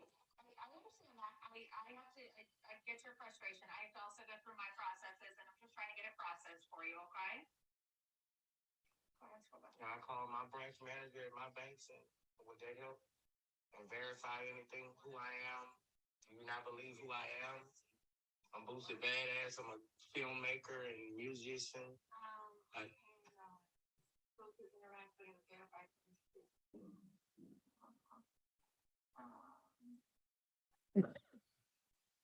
mean, You don't have a credit card on you? no, man. I know my debit to my credit. I'm a celebrity, man. I'm not good to anybody. I understand that, but I still have to, I just only have certain prompts. Unfortunately, that's not one of my ID tags. I want you to know I'm not trying to break into that account or nothing like that. I don't believe that at all. It's mine. I work for it. Apparently, Boosie Badass went to go get some money to cash a check so he can go to the NBA All Star, and they won't even cash his money, man. They won't even give him his own fucking money out of his own account. That's fucked up. Yeah, let me see. You could have cashed the check just simply based on the fact that you had the funds.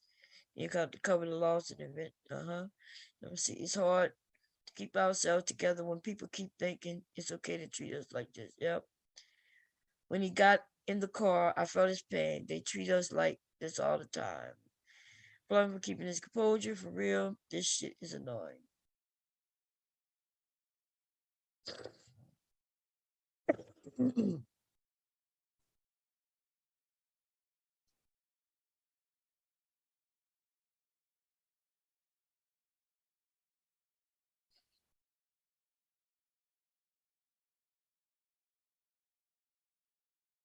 Yo, dude, man. Get his own money, yo, on his own account. Yes, my name is from the summer. I'm from the actually very good with her. So as far as the chef, yes. So we don't typically very time, but really for your personal account, I'm just gonna have to something. So for their, you have to decide if I have to provide any type of therapy, but it's just not really. Okay, send me a code. Don't come to this phone. Send me a code. Oh, yeah. As long as we, the account number and the dollar amount is tracked correctly, and we verify that. I'm a little confused.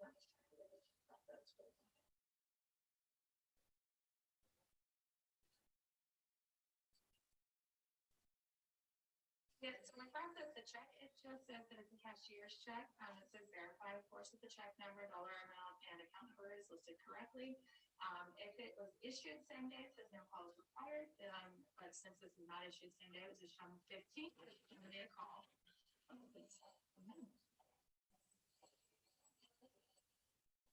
you just put it in an account? I have a date party to go to. I just put it in an account. I can't be here 2 hours. I want to just put it in an account. I just can't get no cash. You have another bank over here, Bank of America? Yeah, but they're gonna get the same problem. It's not what we're trying. It's $6,500. Come on, bro. You're looking at millions in the account and it's $6,500. It's not right, bro. It's not right. The person that issued the check is right here. Come on, bro. It's right or wrong, man.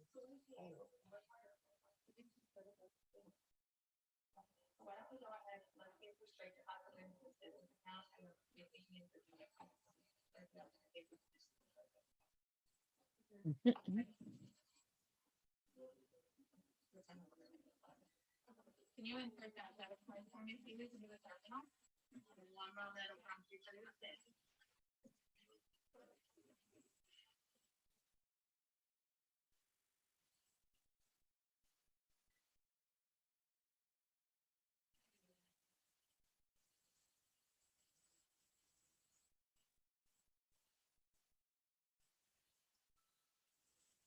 Man, I'm really watching this shit. I want to see how this shit gonna work out. I wonder if he gonna get this money or not. He said they could see his bank account, right? He went to a branch, I think, from his account. You know, you go, they got different branches of your bank. And to cash a check for somebody for 6,500. And he's trying to cash a check to get the cash, $6,500. They pull up his account, and now they asking him to prove that it's his account. They're asking him for other, like, credit cards and this and that. He says in the bank they can see that he got millions in his account, but they won't even give him 6,500. That's fucked up.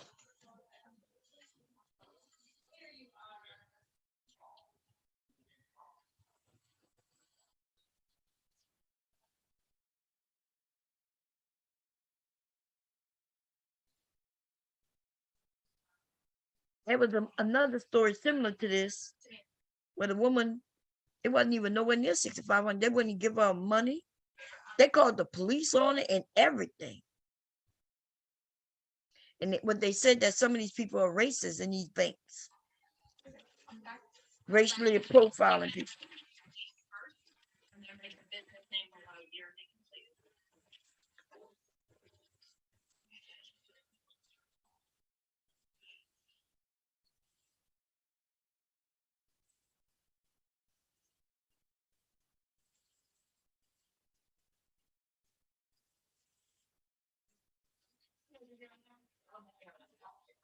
Yeah, I just want to put more money for you.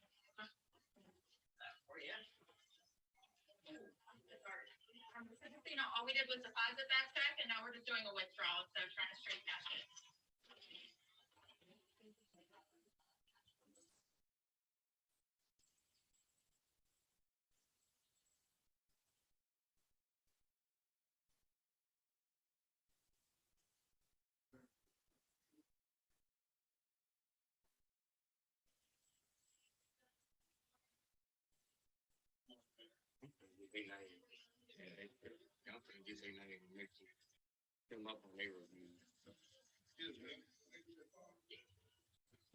Get a card from, get both of their cards. This is Anyway, If you want to eat healthy and feel your best, wow. you gotta try Kachava. They didn't want to give you the money for a $3,000 ticket. Kachava is the world.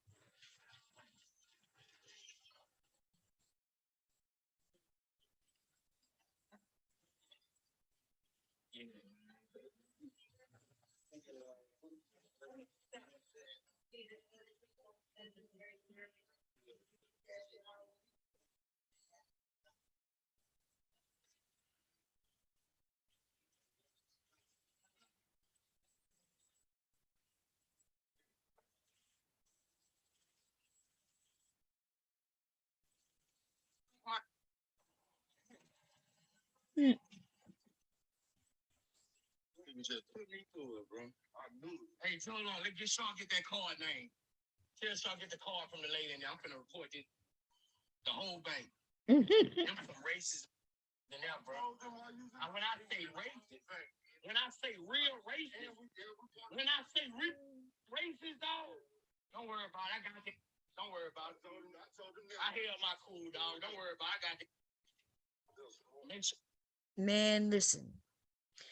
I would be pissed. I would have been like, you see the millions that's in there right now?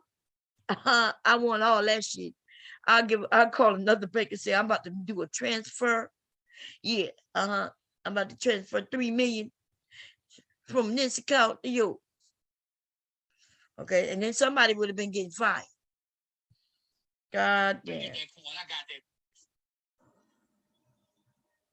They don't expect none of us to have money. It's almost like we're not supposed to have money.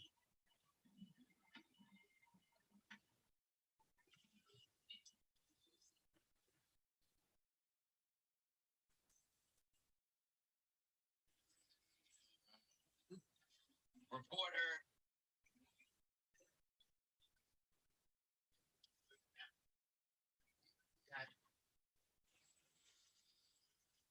And hold the line of family making it. That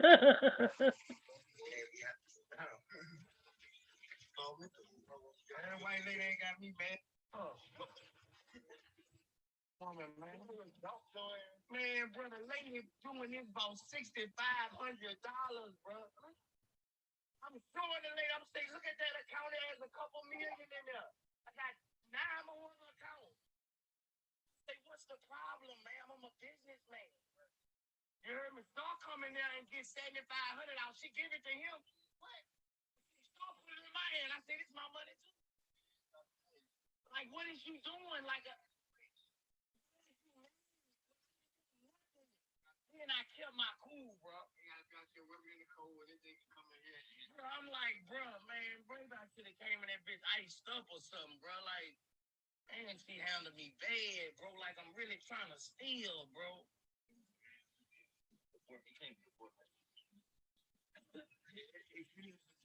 Yeah, it might be a Fortnite shirt.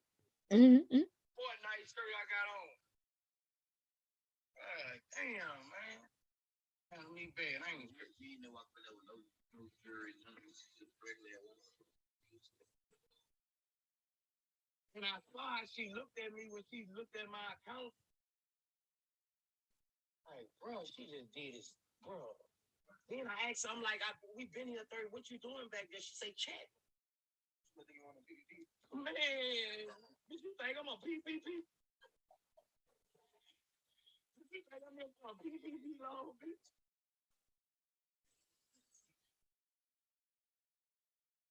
Like, I'm a businessman. You know, I'm telling her I'm a businessman. She say that isn't the criteria that she looked for. I'm like, bruh, like, damn, bro. That shit crazy. And look, he said that the check came from Louisiana Lotto, and they still had you waiting 2 hours. God damn. Which, God damn. Damn. Anyway, y'all, I am going to check on Leaky. I'm gonna wake him up this time, but I'm gonna be back later to sew up this bag. Okay, but I have to wait until. See, I gotta wake him up because I wanted to take a nap later, so I can sew up this bag. Because Leaky likes to come and mess up my sewing shit. He likes to play with the thread, the bobbins, the pins, which I got to put away from him. Y'all know I keep scissors away from him. It's the other things that you would never think a baby wanted. You know, they want to play with everything. And they want everything that they're not supposed to have. If I say, no, you can't have it, he wants it. Okay. Kelly said, I'm rich, bitch. But I will be back later, y'all. Okay. We'll have a chat about something. I forgot. I don't know. We'll do something today. We'll figure it out. But I'm hungry, so I'm going to fix some lunch. Okay. See you later, Callie, Kev. See y'all later, everybody. Let me see. Yeah, I gotta go. I want to do something with my grandson. I think he leaves today. I'm not sure though. I'm not sure what he does because he wasn't supposed to be here until today, till this evening. But he got